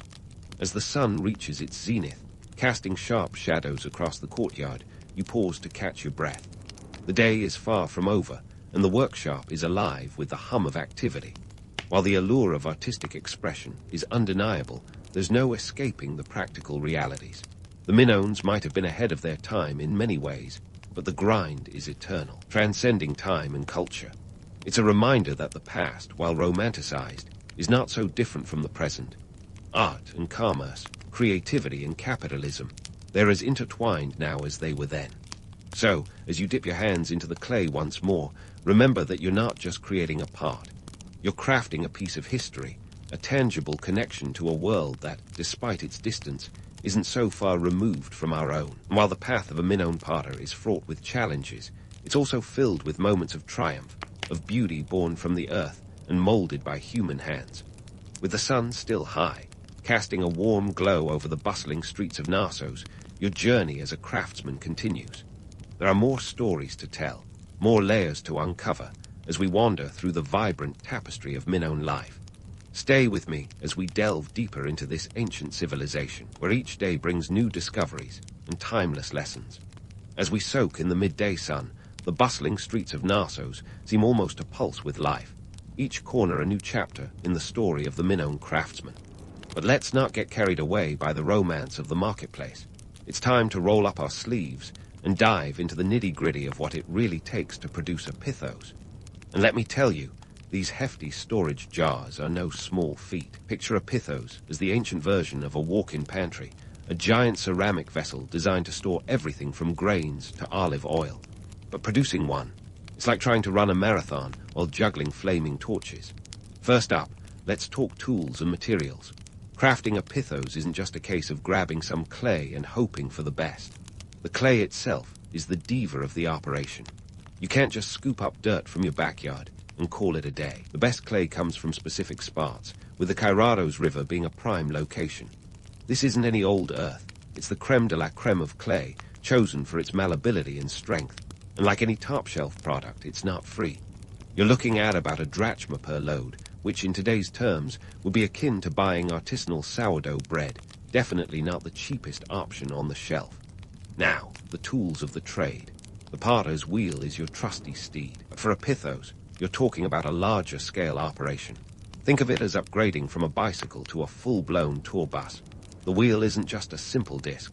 It's a beast designed to handle the sheer weight and size of these massive jars. And as you spin the clay into shape, every muscle in your body is engaged. Who needs a gym membership when you've got pottery? But here's where things get really interesting. The pigments. You see, the Minoans didn't just want functional, they wanted fabulous. Pigments were imported from as far afield as Egypt, making them the ancient equivalent of luxury goods. We're talking about colors like Egyptian blue and red ochre, which didn't just fall off the back of a chariot. These materials were procured through complex trade networks, involving political alliances and a fair bit of haggling. It's a reminder that even back then, high fashion came at a price. The logistics of sourcing these materials were no walk in the park. Imagine coordinating a supply chain without emails or spreadsheets. Every shipment of clay or pigments was a mini-odyssey, subject to the whims of weather, politics, and the occasional pirate. and once these materials arrived, they had to be stored and managed meticulously. The loss of a shipment could mean the difference between a booming business and a workshop gathering dust. Now, let's address the economic elephant in the room. How much is a craftsman's sweat really worth? A pithos could fetch a handsome price, equivalent to several days' wages for a laborer. We're talking about the kind of money that could buy you a decent meal, a new tunic, and still leave change for a night out with the lads. But before you get too excited, remember that this price had to cover not just the craftsman's labor, but also the cost of materials and the upkeep of the workshop. It's a classic case of, it takes money to make money, and every drachma earned had to be carefully managed. And let's not ignore the political strings attached. The Minoan economy wasn't just a free-for-all. There were power dynamics at play, with palatial authorities often dictating the flow of goods and resources. Imagine trying to run a business while the local ruler has a say in your supply chain. Every kiln fired, every jar sold, was a dance with bureaucracy. It's a reminder that, in the ancient world as today, a craftsman's life was as much about politics as it was about pottery. So, what's the takeaway here? Producing a pithos wasn't just an artistic endeavor. It was a complex operation involving logistics, economics, and a touch of diplomacy. Behind every magnificent jar was a craftsman juggling the demands of artistry and commerce, navigating a world where every clay shipment and pigment pouch carried the weight of political and economic realities. It's a testament to human ingenuity and perseverance, and a reminder that the past, though distant, isn't so different from the present. As the sun starts its lazy dip, casting long shadows on the bustling city, remember that every piece crafted by these ancient hands was a story in itself. A story of resourcefulness, of navigating scarcity, and of crafting beauty out of the earth's raw offerings. And as we continue our journey through the vibrant tapestry of Minoan life, we'll uncover more layers of this fascinating civilization where every artisan was, in their own way, a master of their universe. Stay tuned, because the tale of the Minoan craftsman is far from over. As the sun dips lower, the sky a canvas of orange and indigo, it's time to pull back the curtain on the Minoan world and dispel a few myths that have clung like barnacles to the hull of history. You see, the Minoans have been painted with a brush dipped in romantic hues, often portrayed as the Venice beach of the Bronze Age, a utopia of peace, prosperity, and endless frescoes. But let's inject a little reality serum into that narrative. Life in this ancient civilization wasn't all frescoes and free love. Sometimes it was about keeping the roof over your head and dodging the landlords who, spoiler alert, were as demanding 600 years ago as they are today. First up on our myth-busting tour, the so-called labyrinthine society. Thanks to the Greeks and their penchant for storytelling, the Minoans are often associated with the legendary labyrinth and its resident minotaur. But here's the kicker. No archaeological evidence suggests an actual labyrinth existed under the Palace of Knossos. What Sir Arthur Evans unearthed in the early 1900s was a complex palace structure, sure, but not a maze designed to imprison a bull-headed man. It's like uncovering an office building and claiming it was the inspiration for Hogwarts. The Palace of Knossos was indeed sprawling, with over 300 rooms, and a network of corridors that could confuse even the most seasoned of ancient Google Maps users. Yet, its design was more about functionality and grandeur than keeping mythical creatures at bay. Now, let's talk peace. The Minoans have long been painted as the pacifists of the ancient world, a society that avoided war like a vegan avoids barbecue. But before you start imagining them holding hands and singing Kumbaya, let's take a closer look. Recent studies suggest that the Minoans weren't strangers to conflict. Weapons have been found in their tombs, and frescoes depict warriors in full battle regalia. It's like finding out your yoga instructor moonlights as a cage fighter.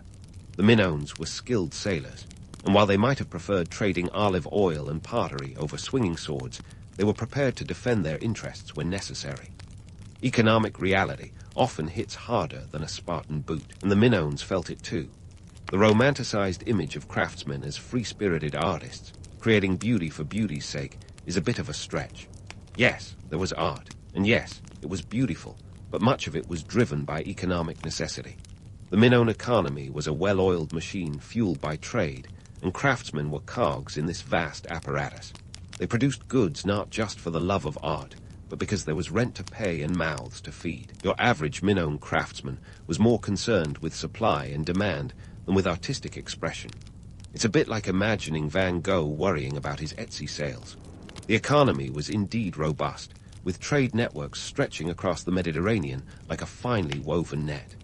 Minoan goods have been found as far as Egypt and the Levant, a testament to their expansive reach.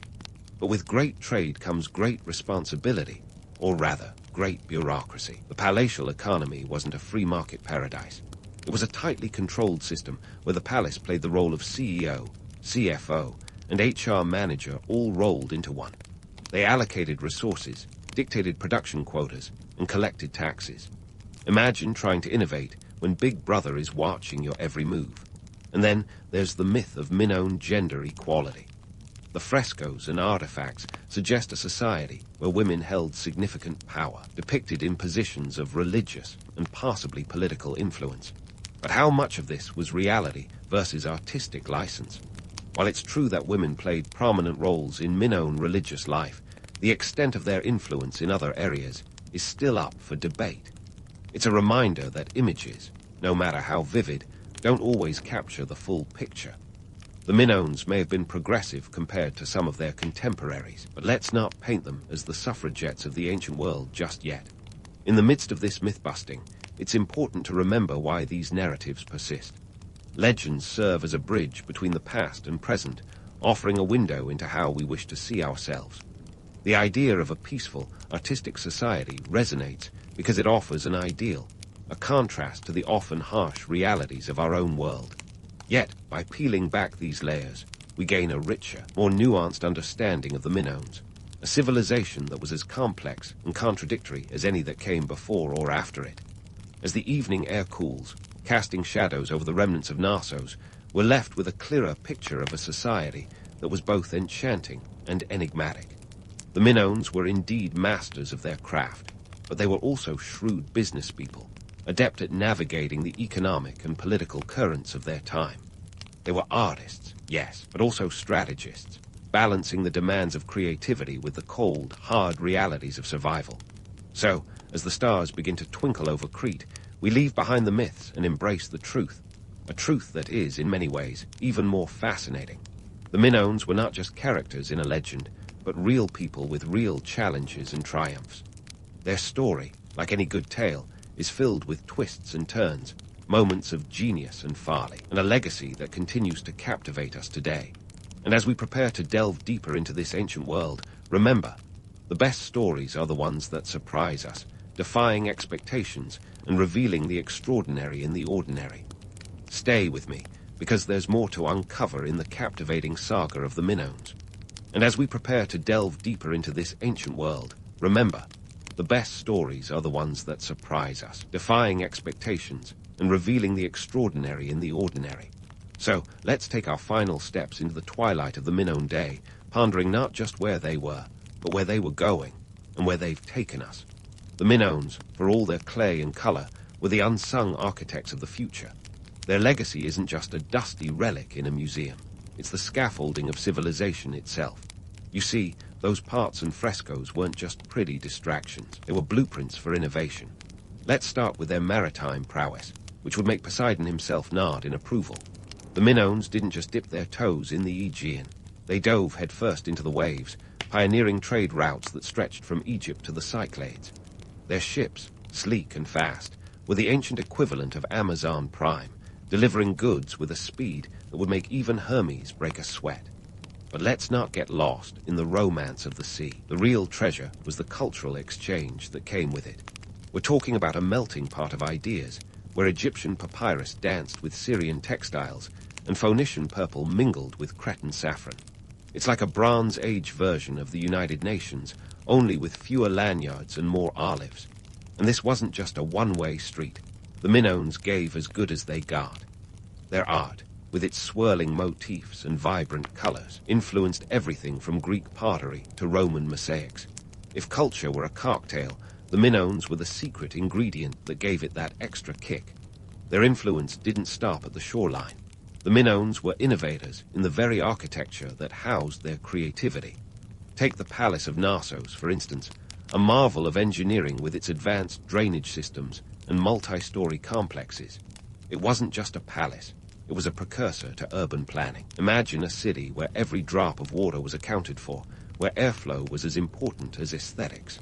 The Minoans were masters of their environment, shaping it to suit their needs in ways that modern architects still admire. It's like they were building the future one brick at a time, without even knowing it. Now, let's bust a few myths while we're here.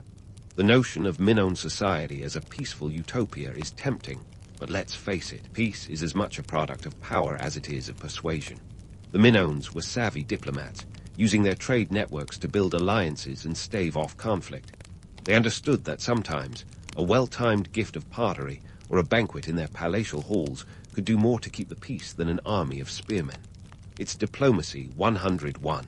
Keep your friends close and your enemies closer, preferably over a shared amphora of wine.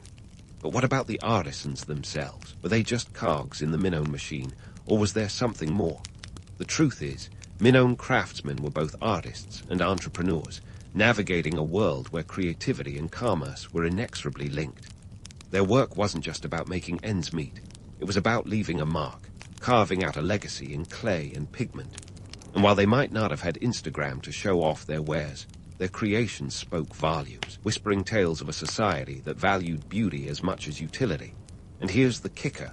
The Minoans didn't just vanish into the ether. Their influence seeped into the Mycenaeans, the Greeks, and beyond. They were the silent partners in the grand narrative of Western civilization, their fingerprints visible in the art, architecture, and philosophy that followed. The Greeks might have built the Parthenon, but you can bet there's a Minoan cornerstone in there somewhere. It's a reminder that history isn't just about the loudest voices.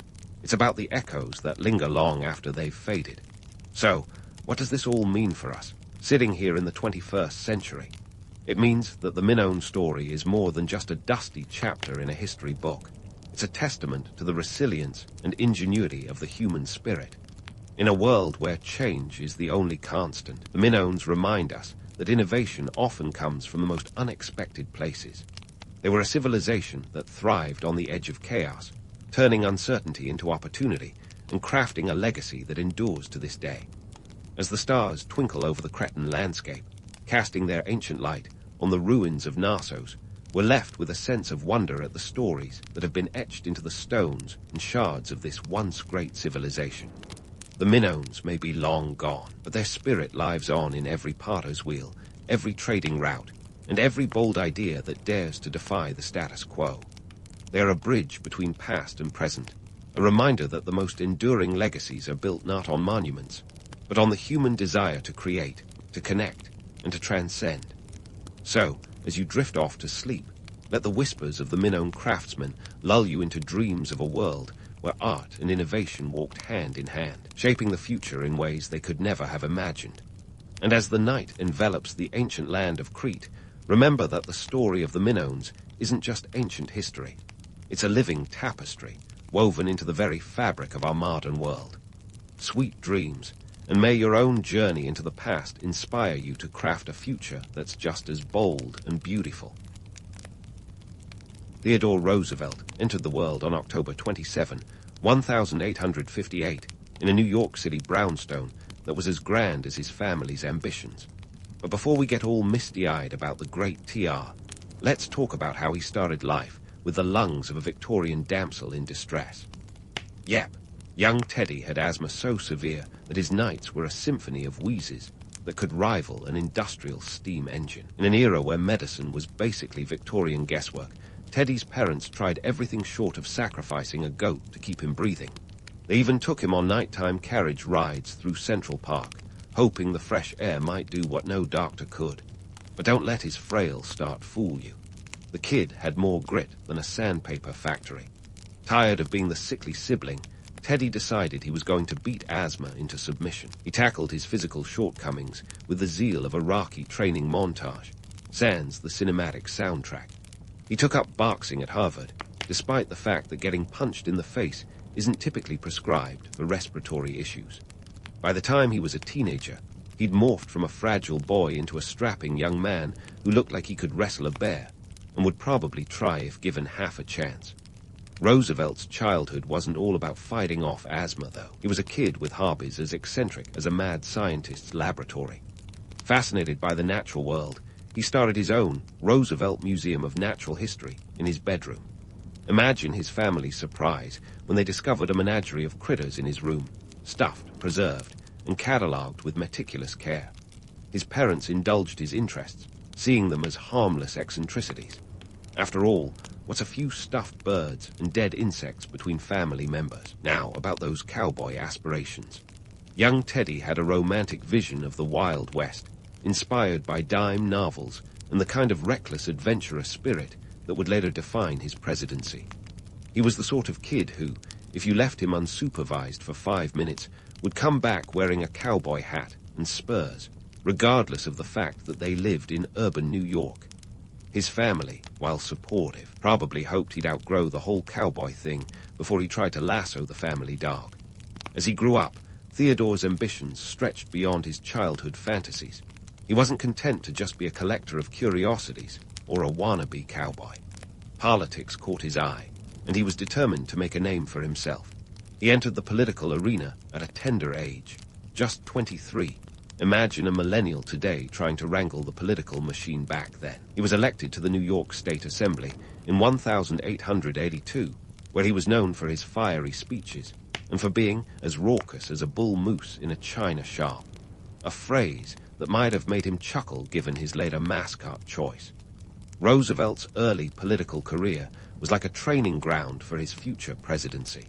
He tackled corruption with the tenacity of a terrier, earning him both admiration and eye rolls from those who preferred their politics with a side of graft. He was the sort of guy who'd call out a corrupt official by name right to their face, which, let's be honest, made meetings more than a little awkward. And so, Theodore Roosevelt's early years set the stage for the larger-than-life figure he'd become. He was a man who refused to let physical limitations or societal expectations dictate his path. From battling asthma to chasing political dreams with a fervor that was part idealism, part relentless energy, young Teddy was already showing signs of the indomitable spirit that would one day lead the country through reforms and rough rides. But for now, he was just a young man with asthma, cowboy dreams, and a penchant for collecting dead birds, a far cry from the rough rider who'd one day charge into the White House. And just like that, young Theodore Roosevelt was off to the races, as if propelled by a steam-powered engine of ambition. His leap into the political fray was anything but timid. From the New York State Assembly, he charged ahead with the vigor of a man who'd been told one too many times that he couldn't. And let's face it, if you told Teddy he couldn't do something, you might as well have been waving a red flag in front of a bull moose. After a stint grappling with Albany's political circus, Roosevelt's next act was a real plot twist: New York City Police Commissioner. Now, if you think that sounds about as thrilling as watching paint dry, you'd be sorely mistaken. In 1895, when Roosevelt took the job, the NYPD wasn't exactly a paragon of virtue. Imagine a force so riddled with corruption that, to serve and protect, sometimes felt more like a suggestion than a motto. Enter Roosevelt with his unyielding moral compass and a penchant for shaking things up. Roosevelt saw the NYPD like a neglected garden overrun with weeds of graft and bribery. His approach was less gentle pruning and more scorched earth policy. He famously conducted midnight inspections, which were about as welcome as a surprise pop quiz. Picture Teddy, stomping through the dimly lit streets of Manhattan, bowler hat perched on his head, and a face that said, "I mean business." It was said he'd pop into precincts unannounced, eager to catch officers napping, literally. And catch them he did. He fired or suspended over 150 police officials in his first year alone. For the honest cops, he was a breath of fresh air. For the crooked ones, he was their worst nightmare come alive. Roosevelt's reforms were revolutionary. He pushed for the enforcement of the Sunday liquor law, a move that didn't exactly make him Mr. Popular among the city's saloon owners. But whether they loved him or hated him, New Yorkers were talking about him. And that was half the battle in politics, wasn't it? Roosevelt had already mastered the art of grabbing headlines, a skill that would serve him well later in life when he'd become the first sitting president to win a Nobel Peace Prize, and less officially, the first to be immortalized as a teddy bear. His time as police commissioner also showcased his belief in meritocracy. Roosevelt didn't care if you were the cousin of a senator or the son of a shoeshiner. If you could do the job well, you had his respect. It's no wonder that under his watch, the NYPD started to resemble a functioning law enforcement agency. He even introduced standardized marksmanship training, which you'd think would be a given for police officers. But hey, better late than never, right? Roosevelt's tenure as police commissioner was just the beginning of his relentless drive for reform. After shaking up New York's finest, he packed up his metaphorical six-shooter and cowboy hat and moseyed on over to Washington, D.C. President William McKinley appointed him as Assistant Secretary of the Navy in 1897, despite some eyebrows raised at Roosevelt's lack of naval experience. But in typical TR fashion, he dove in head first, immersing himself in naval strategy like a duck to water. Within months, he was practically fluent in battleship. Roosevelt's belief in a strong navy was more than just lip service. He was convinced that the U.S. needed to flex its maritime muscles to play in the big leagues. It was during this time that he famously sent the Great White Fleet around the world, a move that was part diplomatic mission, part grandiose statement of power. He also laid the groundwork for the eventual construction of the Panama Canal, proving once again that his vision extended far beyond the horizons most of his contemporaries could see.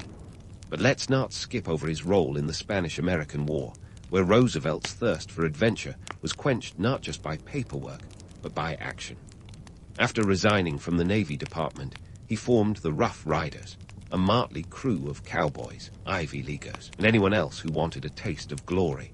Their charge up San Juan Hill became the stuff of legend, though it was actually Kettle Hill they stormed first. But hey, why let facts get in the way of a good story? Roosevelt's success in the war propelled him back into the political spotlight. In 1898, he was elected governor of New York. As governor, he continued his crusade against corruption and pushed progressive reforms, including tax reform and public utility regulation.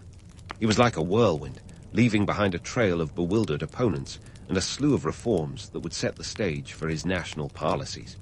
His popularity soared, and in 1900, he was tapped as William McKinley's running mate.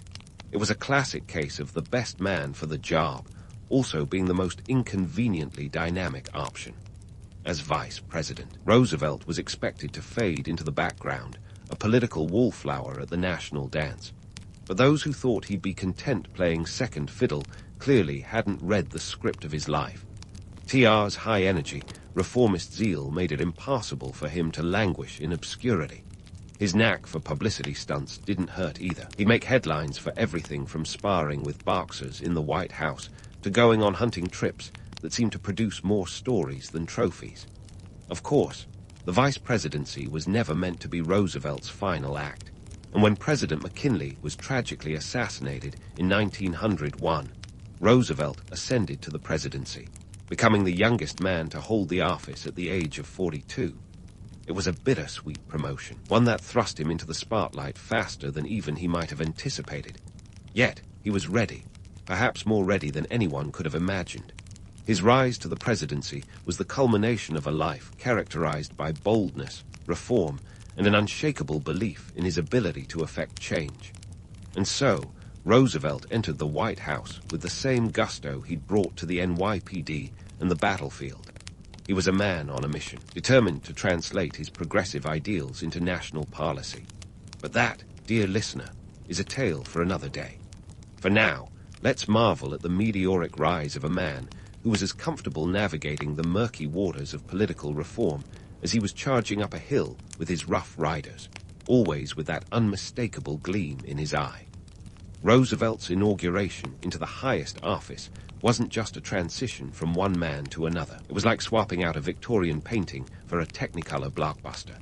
Here was a president who saw the White House as a springboard for his grand progressive reforms, and oh boy, did he spring. First up on the docket was the Square Deal, which sounds like a sales pitch from a Las Vegas timeshare, but was actually Roosevelt's manifesto for fairness in the American economy. The Square Deal focused on 3 Cs: control of corporations, consumer protection, and conservation of natural resources. It was a bold agenda for a bold man, and he was just getting started. Let's dive into the trust-busting antics Roosevelt is so famous for. By the turn of the century, monopolies were as American as apple pie, if apple pie came with a side of economic exploitation. Roosevelt saw these corporate behemoths as threats to democracy, and he went after them with the gusto of a cowboy in a shooting gallery. The Northern Securities Company was his first target. This was a railroad trust, so vast it practically had its own zip code. In 1902, Roosevelt wielded the Sherman Antitrust Act like a battle axe, taking the company to court and winning in a landmark decision in 1904. It was a legal David versus Goliath, and TR loved playing the scrappy underdog. Roosevelt's trust-busting crusade wasn't just about breaking down monopolies. It was about ensuring that the American economy wasn't run by a handful of industrial titans whose idea of competition was more like a game of Monopoly with real railroads. Over his presidency, he initiated 44 antitrust lawsuits, effectively making the likes of J.P. Morgan and John D. Rockefeller sweat through their starched collars. Of course, the myth of Roosevelt as a lone ranger taking on big business is a bit romanticized. He was pragmatic enough to know that not all trusts were evil. Some were just misunderstood. His aim was to regulate, not obliterate, a nuance often lost in the retelling. Now, if you think Roosevelt's war on trusts was a whirlwind, wait until you hear about his conservation efforts. The man had a love for nature that bordered on obsession, which is both charming and a little intimidating. He established 150 national forests, 51 federal bird reserves, 4 national game preserves, and 5 national parks. By the end of his presidency, he had protected approximately 230 million acres of public land, an area larger than the entire state of Texas. And let's be real, how many presidents can say they saved a chunk of the planet bigger than Texas? Roosevelt's conservation work gave America some of its most cherished natural treasures and set a precedent for environmental stewardship. But let's not forget the legend of the teddy bear. This charming tale traces back to a 1902 hunting trip in Mississippi. Roosevelt, the embodiment of rugged masculinity, was having a lousy time finding a bear. To save face, his guides tied a poor, bewildered bear to a tree for him to shoot. Roosevelt, in a rare moment of restraint, refused to shoot the tethered animal, declaring it unsporting. This incident made headlines, and a Brooklyn toy store capitalized on the buzz, creating a cuddly bear named Teddy's Bear. And thus, an icon was born, one that's infinitely cuddlier than the real-life Roosevelt, who was more likely to wrestle a bear than hug one. But let's talk about Roosevelt's style of leadership, which was as colorful as a peacock in a tie-dye factory. He was a master of the bully pulpit, using his position to sway public opinion like a maestro conducting an orchestra. He was the first president to invite an African-American, Booker T. Washington, to dine at the White House, a move that was both progressive and provocative, given the racial climate of the time. Roosevelt's approach was often theatrical, part showman, part statesman. He understood that politics was as much about perception as policy, and he played the part with aplomb. His rivalry with big business leaders was legendary, akin to a heavyweight boxing match with verbal jabs instead of uppercuts. Roosevelt had a knack for antagonizing the titans of industry while simultaneously courting the public's favor. He was the original populist, long before the term was co-opted by modern politicians. His battles with business magnates weren't just personal, they were political theater. He positioned himself as the champion of the common man, even if his patrician upbringing made that role a bit of a stretch. In dissecting the myth of the Rough Rider, it's clear that Roosevelt's public persona was a carefully crafted tapestry of truth and embellishment.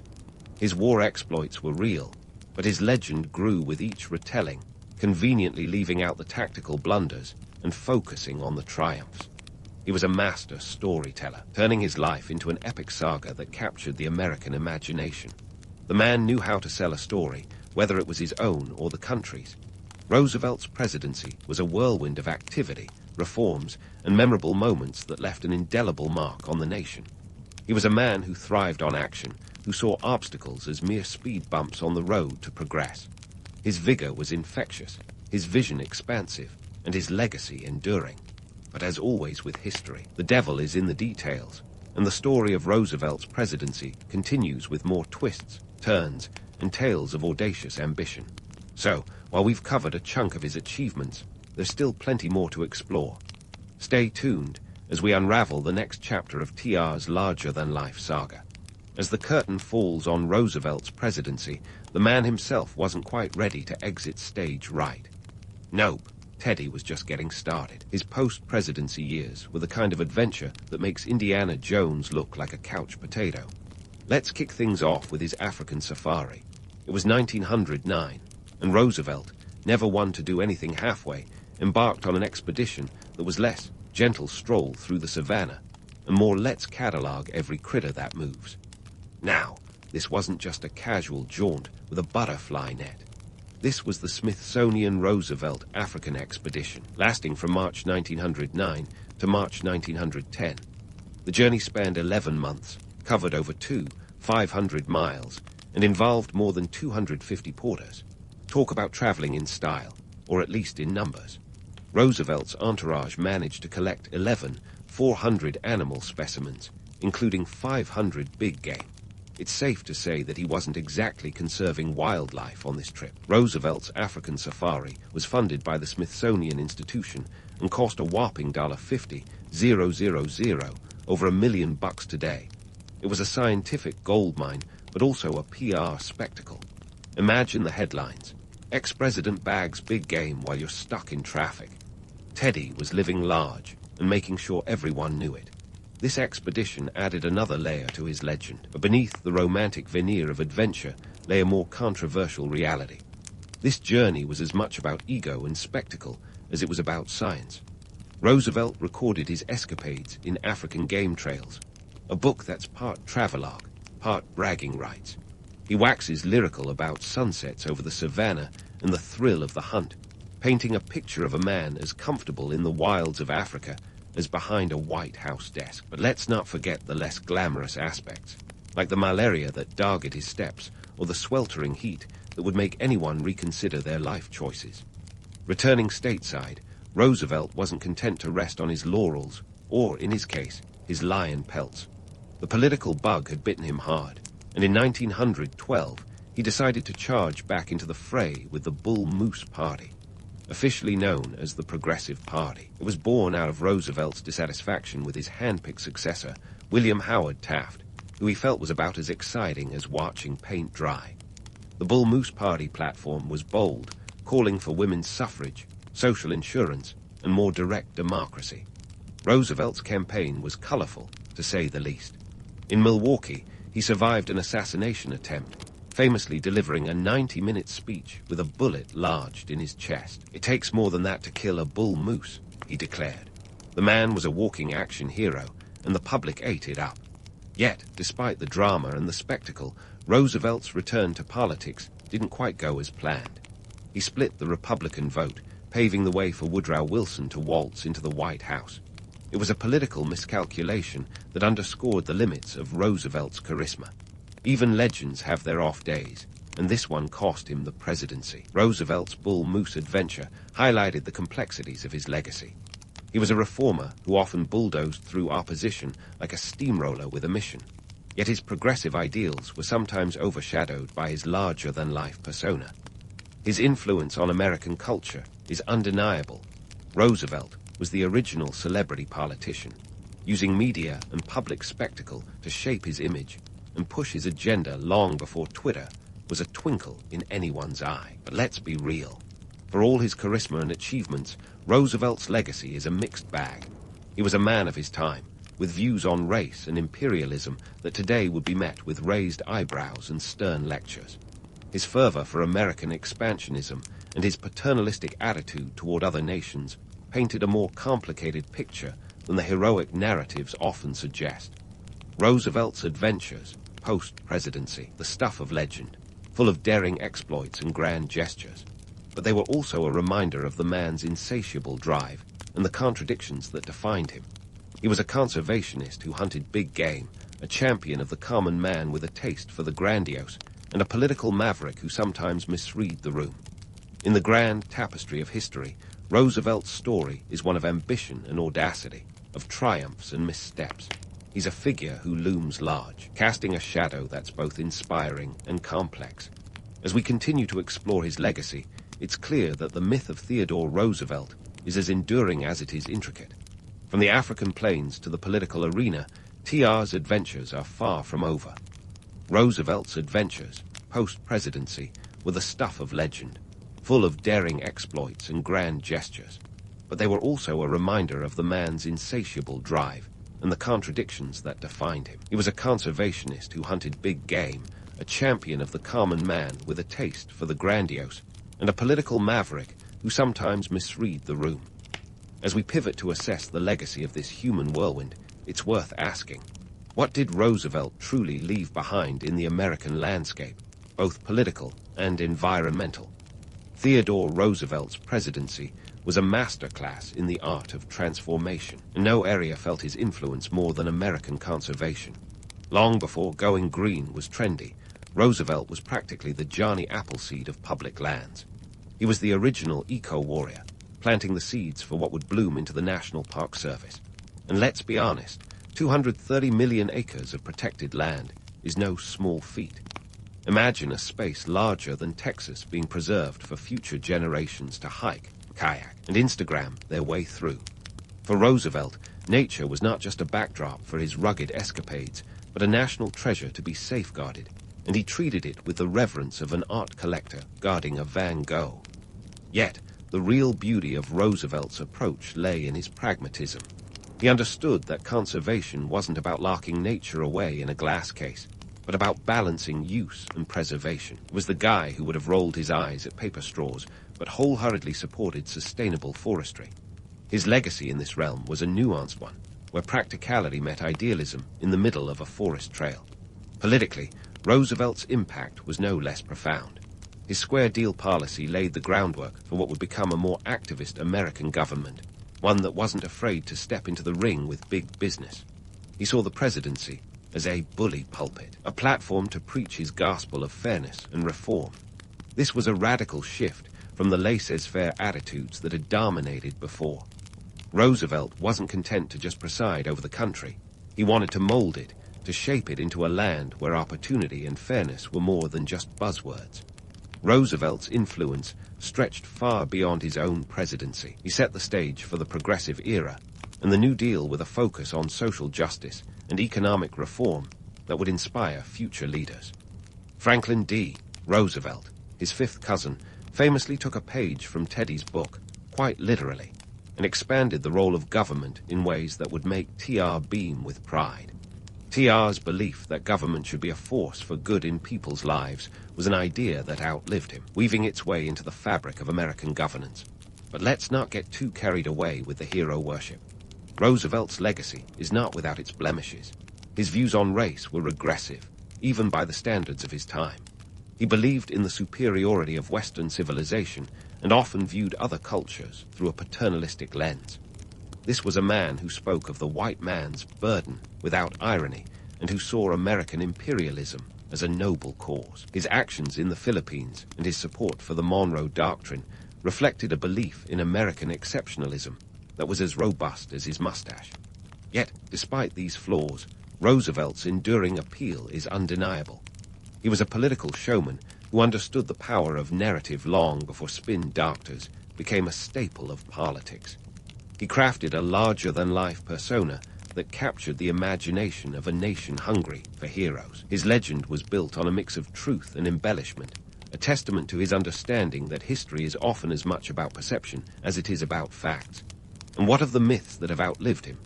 The Rough Rider charging up San Juan Hill, the Trust Buster taking on corporate giants, the conservationist saving the wilderness. These stories are the stuff of American folklore. They paint a picture of a man who was part cowboy, part crusader, and entirely unforgettable. Yet beneath the veneer of legend lies a more complex reality, one of a man driven by ambition, ego, and a genuine desire to make the world a better place, even if he sometimes stumbled along the way.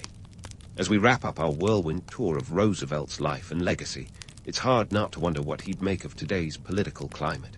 Would he roll up his sleeves and dive into the Twitter trenches, sparring with hashtags and memes? Or would he see it as a circus, shaking his head at the spectacle of it all? One thing's for certain. He'd likely have a few choice words about the state of discourse, delivered with that trademark Roosevelt flair. In the end, Theodore Roosevelt was a man of contradictions, a leader whose legacy defies easy categorization. He was as much a product of his time as he was a molder of it, leaving behind a complex tapestry that continues to intrigue and inspire. Whether you see him as a hero, a flawed visionary, or something in between, one thing is clear. Roosevelt's impact on American life is as enduring as it is multifaceted, a testament to the power of personality and the enduring allure of a good story. If you ever wanted to see a civilization that thrived without a king or even a TikTok influencer to lead them, the Indus Valley folks are your jam. Nestled snugly between what we now call Pakistan and northwest India, these ancient urbanites had their act together around 2500 BCE, long before Cleopatra made eyeliner a thing. The Indus Valley civilization is like history's best-kept secret, less flashy than the Egyptians, but just as intriguing if you care to look under the hood. Let's start with the geography, because who doesn't love a good map story? The Indus Valley, running alongside the mighty Indus River, was kind of the ancient world's answer to a prime beachfront property. It stretched over 25 million square kilometers, which is about the size of modern-day Western Europe. Not too shabby for an ancient civilization that somehow managed to keep things running smoothly without a pyramid or a pharaoh in sight. The river was the lifeblood of the civilization, not just for growing crops like wheat and barley, but also for trade. Picture a bustling waterway where goods flowed as freely as gossip at your local coffee shop. Speaking of urban planning, let's dive into Harappa and Mohenjo-Daro, the metropolis and Gotham of the ancient world. Sans the superheroes, but definitely with some super engineering. These cities were the epitome of order, featuring precise grid layouts that would make modern city planners drool. Streets as straight as a Roman's nose and drainage systems that put some 21st century systems to shame. These folks were not messing around. Mohenjo-Daro, for instance, had a population that could have been anywhere between 30,000 and 40,000 people. That's like having a rock concert audience all living in an ingeniously planned city. Now, as much as we love to romanticize the past, let's make one thing clear. These people weren't living in some utopian paradise. Sure, they had advanced urban planning, but they also had to deal with the same mundane issues like we do, minus the emails. The Indus River, while a boon for agriculture, was also prone to catastrophic flooding. Imagine planning your perfect city, and then Mother Nature decides to throw a tantrum. Fun times, right? But that's where their genius shone. They built their cities on raised platforms to fend off the water, a move as clever as putting your phone in a rice bowl after a spill. Trade was another cornerstone of their society. The Indus folks were like the original hipsters, always looking for the next cool thing to barter. They traded as far as Mesopotamia, modern-day Iraq, and their goods were the kind that would make Etsy sellers weep. Beautiful pottery, intricate jewelry, and seals with animal motifs. And they didn't just trade goods, they swapped ideas. The cultural exchange was as rich as a triple chocolate cake, with influences going both ways. The Mesopotamians even mentioned a mysterious land called Meloha in their records, which most historians agree was the Indus Valley. What makes the Indus Valley civilization so fascinating, apart from their penchant for straight roads and baked bricks, is their social structure. Or rather, the lack of a clearly defined hierarchy that we can easily point to. They didn't leave behind grand monuments proclaiming the glory of their leaders, nor did they inscribe the exploits of their kings, because as far as we know, they didn't have any. That's right, no rulers strutting around in golden sandals, expecting everyone to bow down. It's like they were the original anarchists, in the best possible way. Instead, these cities seem to have run on a model of collective governance, or something akin to it. Imagine a society where decisions were probably made by councils or assemblies, with a focus on the common good. It's a bit like a homeowners association, but without the passive-aggressive notes about your lawn. This lack of a centralized power figure is both baffling and refreshing, like finding out your cat has been using the litter box the whole time without any training. One of the most tantalizing mysteries of the Indus Valley is their script, a collection of symbols and signs that look like a secret code. Despite the best efforts of linguists and cryptographers, it remains undeciphered to this day, like history's most stubborn Sudoku puzzle. It might hold the key to understanding their social structures, their daily lives, and maybe even where they sourced their coffee, if they had any. Until then, we can only piece together the puzzle using the archaeological evidence left behind. In short, the Indus Valley civilization was a marvel of its time. They built cities that were ahead of their era in planning and sanitation, traded with distant lands, and managed to hold it all together without a single royal decree. It's a bit like finding out your neighbor has been running a successful startup from their garage and never bragged about it. As we delve deeper into their society, remember, these people were not just players in a forgotten chapter of history. They were pioneers of urban life, proving that you don't need a king or an Instagram account to thrive.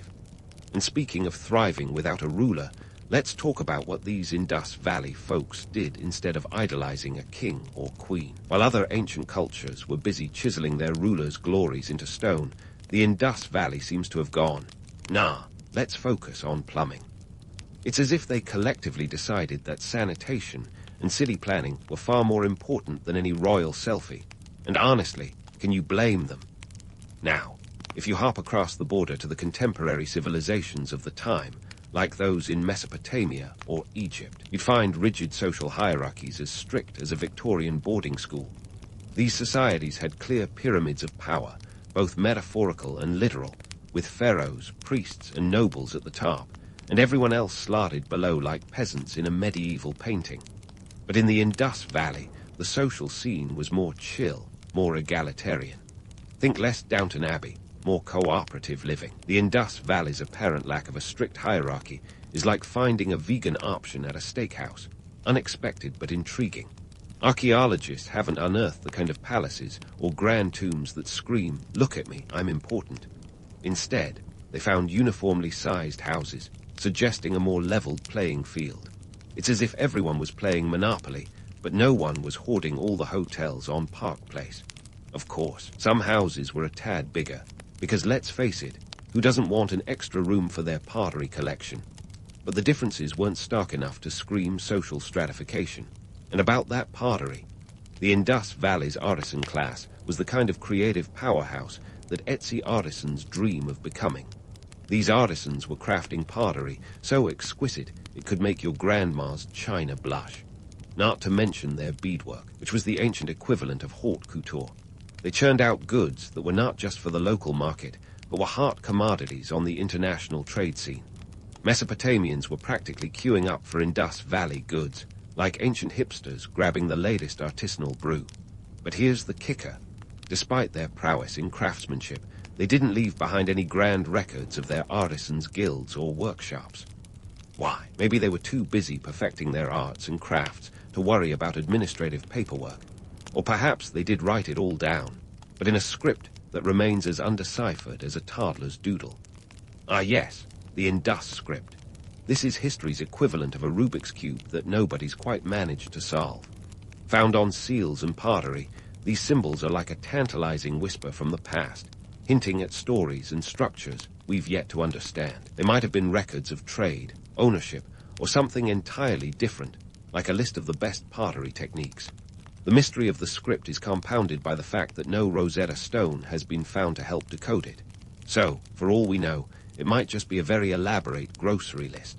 In contrast, those hieroglyphs in Egypt were practically shouting their meaning, boasting about pharaohs and their divine deeds. Meanwhile, the Sumerians were busy inventing cuneiform to document everything from epic tales to grain transactions. But the Indus script, it remains silent, as if guarding its secrets with a sly smile. It's this mix of mystery and practicality that makes the Indus Valley civilization so fascinating. They were clearly advanced, with urban planning and trade networks that would make a modern city planner swoon. Yet, they didn't leave behind the kind of self-aggrandizing inscriptions that have helped us piece together other ancient societies. Maybe they were just too busy getting on with life, prioritizing function over form. This absence of a discernible social hierarchy and the enigmatic nature of their writing system opens a Pandora's box of speculation. Were they truly an egalitarian society, Or are we just missing the clues? Did they deliberately avoid hierarchical structures, or did they simply not bother to document them? What if their lack of a written record was a conscious choice, a way to ensure that their society was remembered not for its rulers, but for its collective achievements? As we ponder these questions, it's clear that the Indus Valley civilization was far from ordinary. They were pioneers in urban design, masters of trade, and artisans of world-class renown, all without erecting monuments to declare their dominance.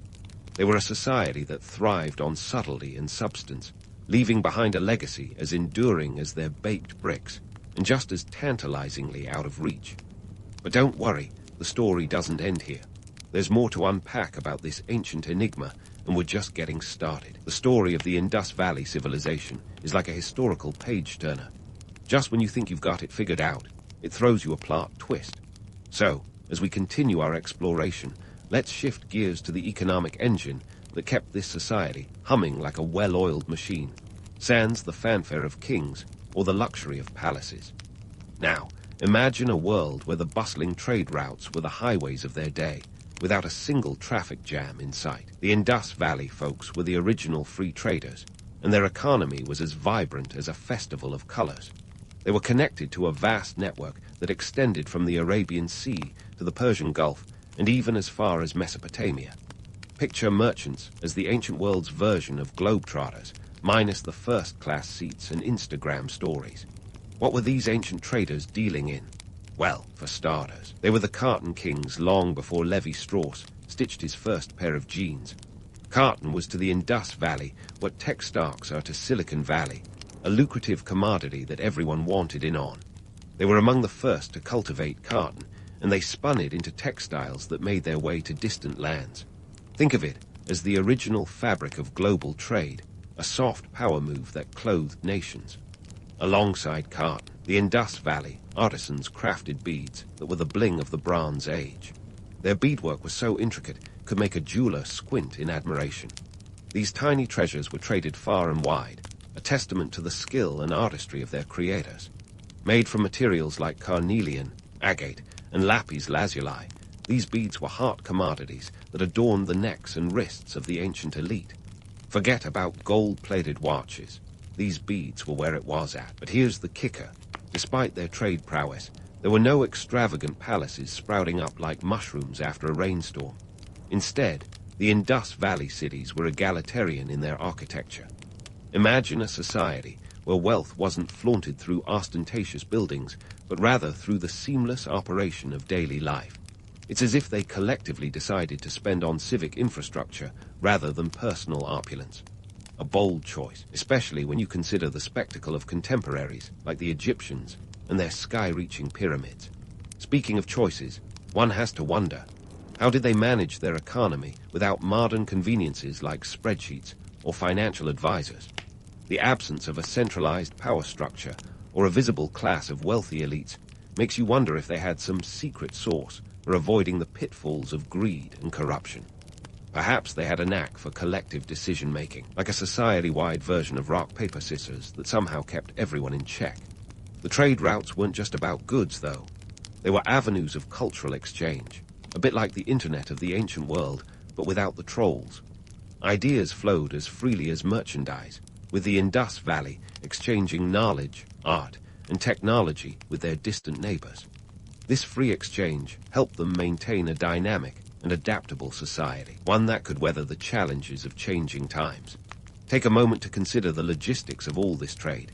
Without a CEO to bark orders or a board of directors to plot strategies, how did they coordinate such a vast network?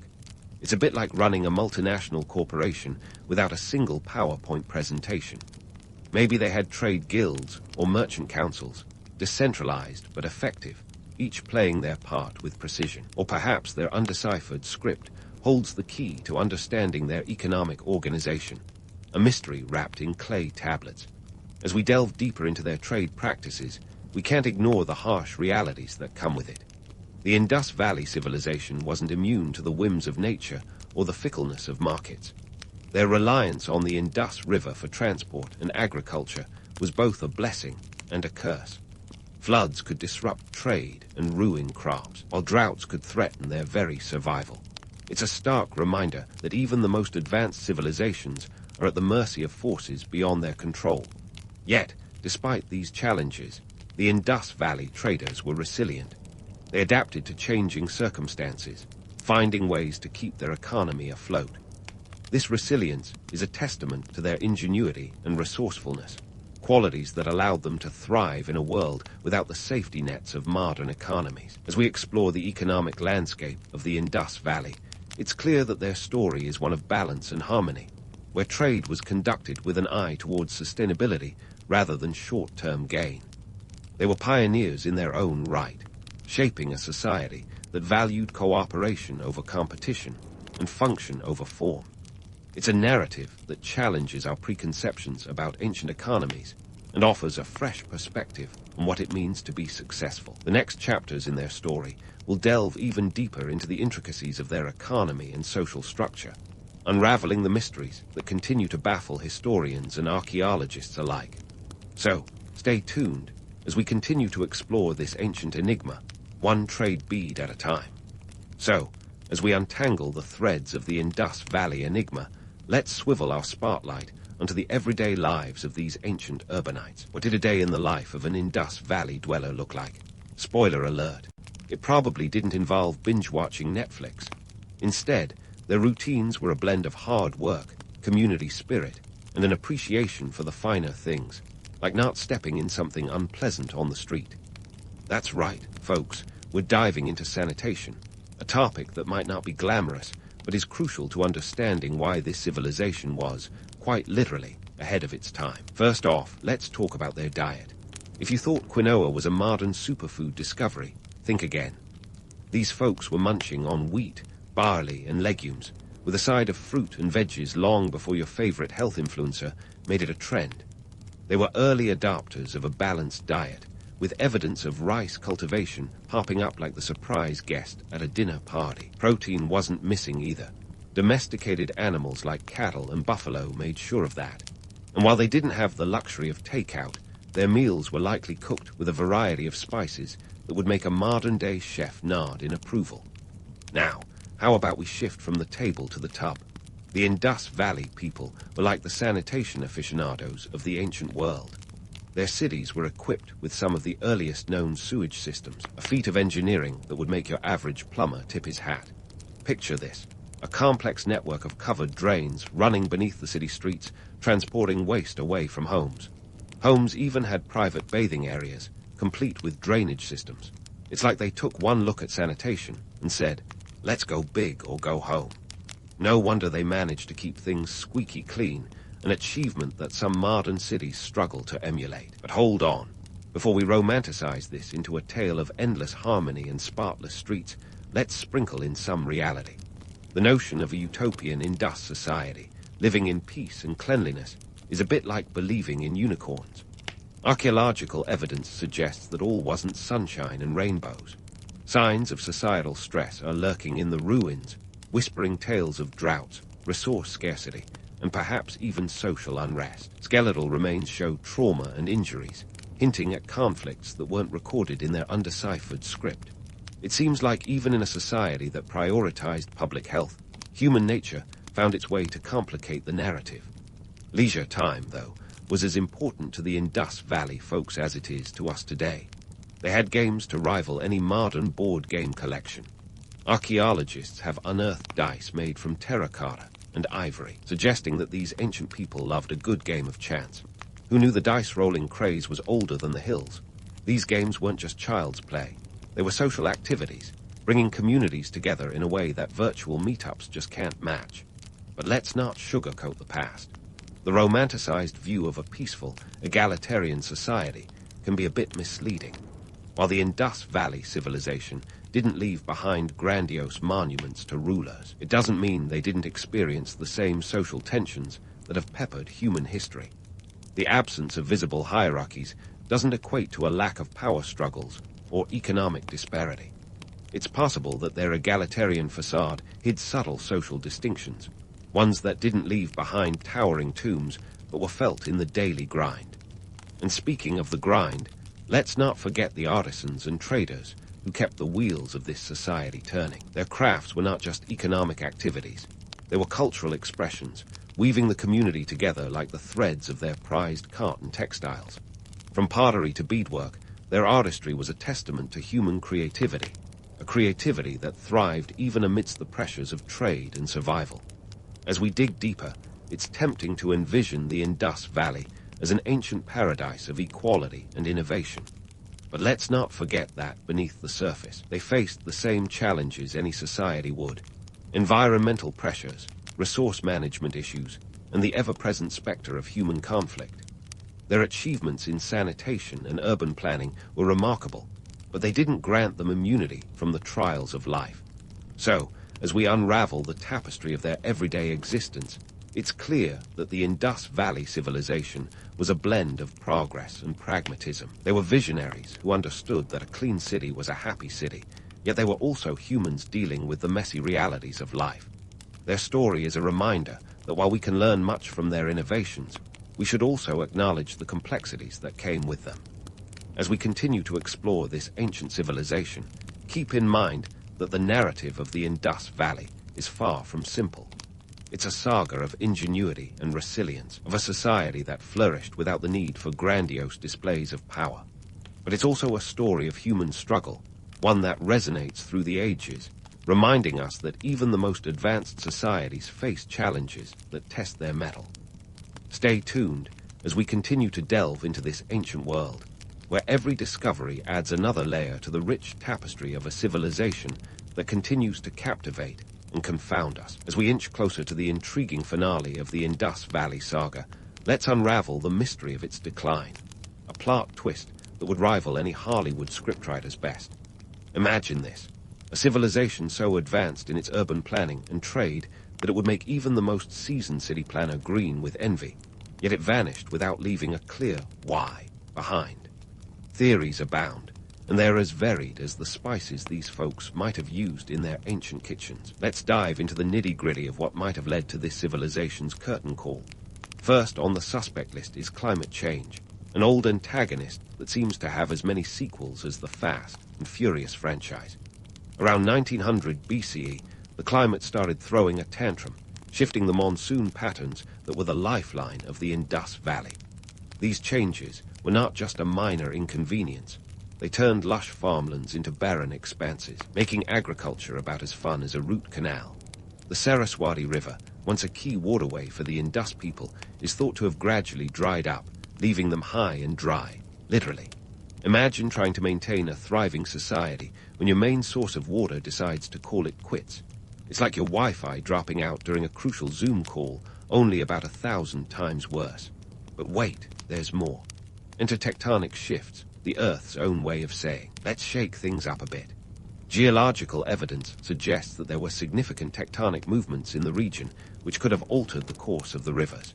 When rivers start playing musical chairs, it tends to mess with your irrigation plans. These shifts might have been the final straw, turning the Indus Valley's carefully crafted urban centers into ghost towns. It's a bit like building your dream house on a fault line. Looks great till the ground starts to move. Of course, no civilization's decline would be complete without a dash of human drama. Some historians propose that overpopulation and resource depletion could have exacerbated the situation. Picture a society that had thrived on trade and agriculture, suddenly finding its resources as stretched as a pair of old jeans. Combine that with possible internal strife, and you've got a recipe for collapse. The absence of a clear ruling class might have meant that, when push came to shove, there wasn't a centralized power to steer them out of trouble.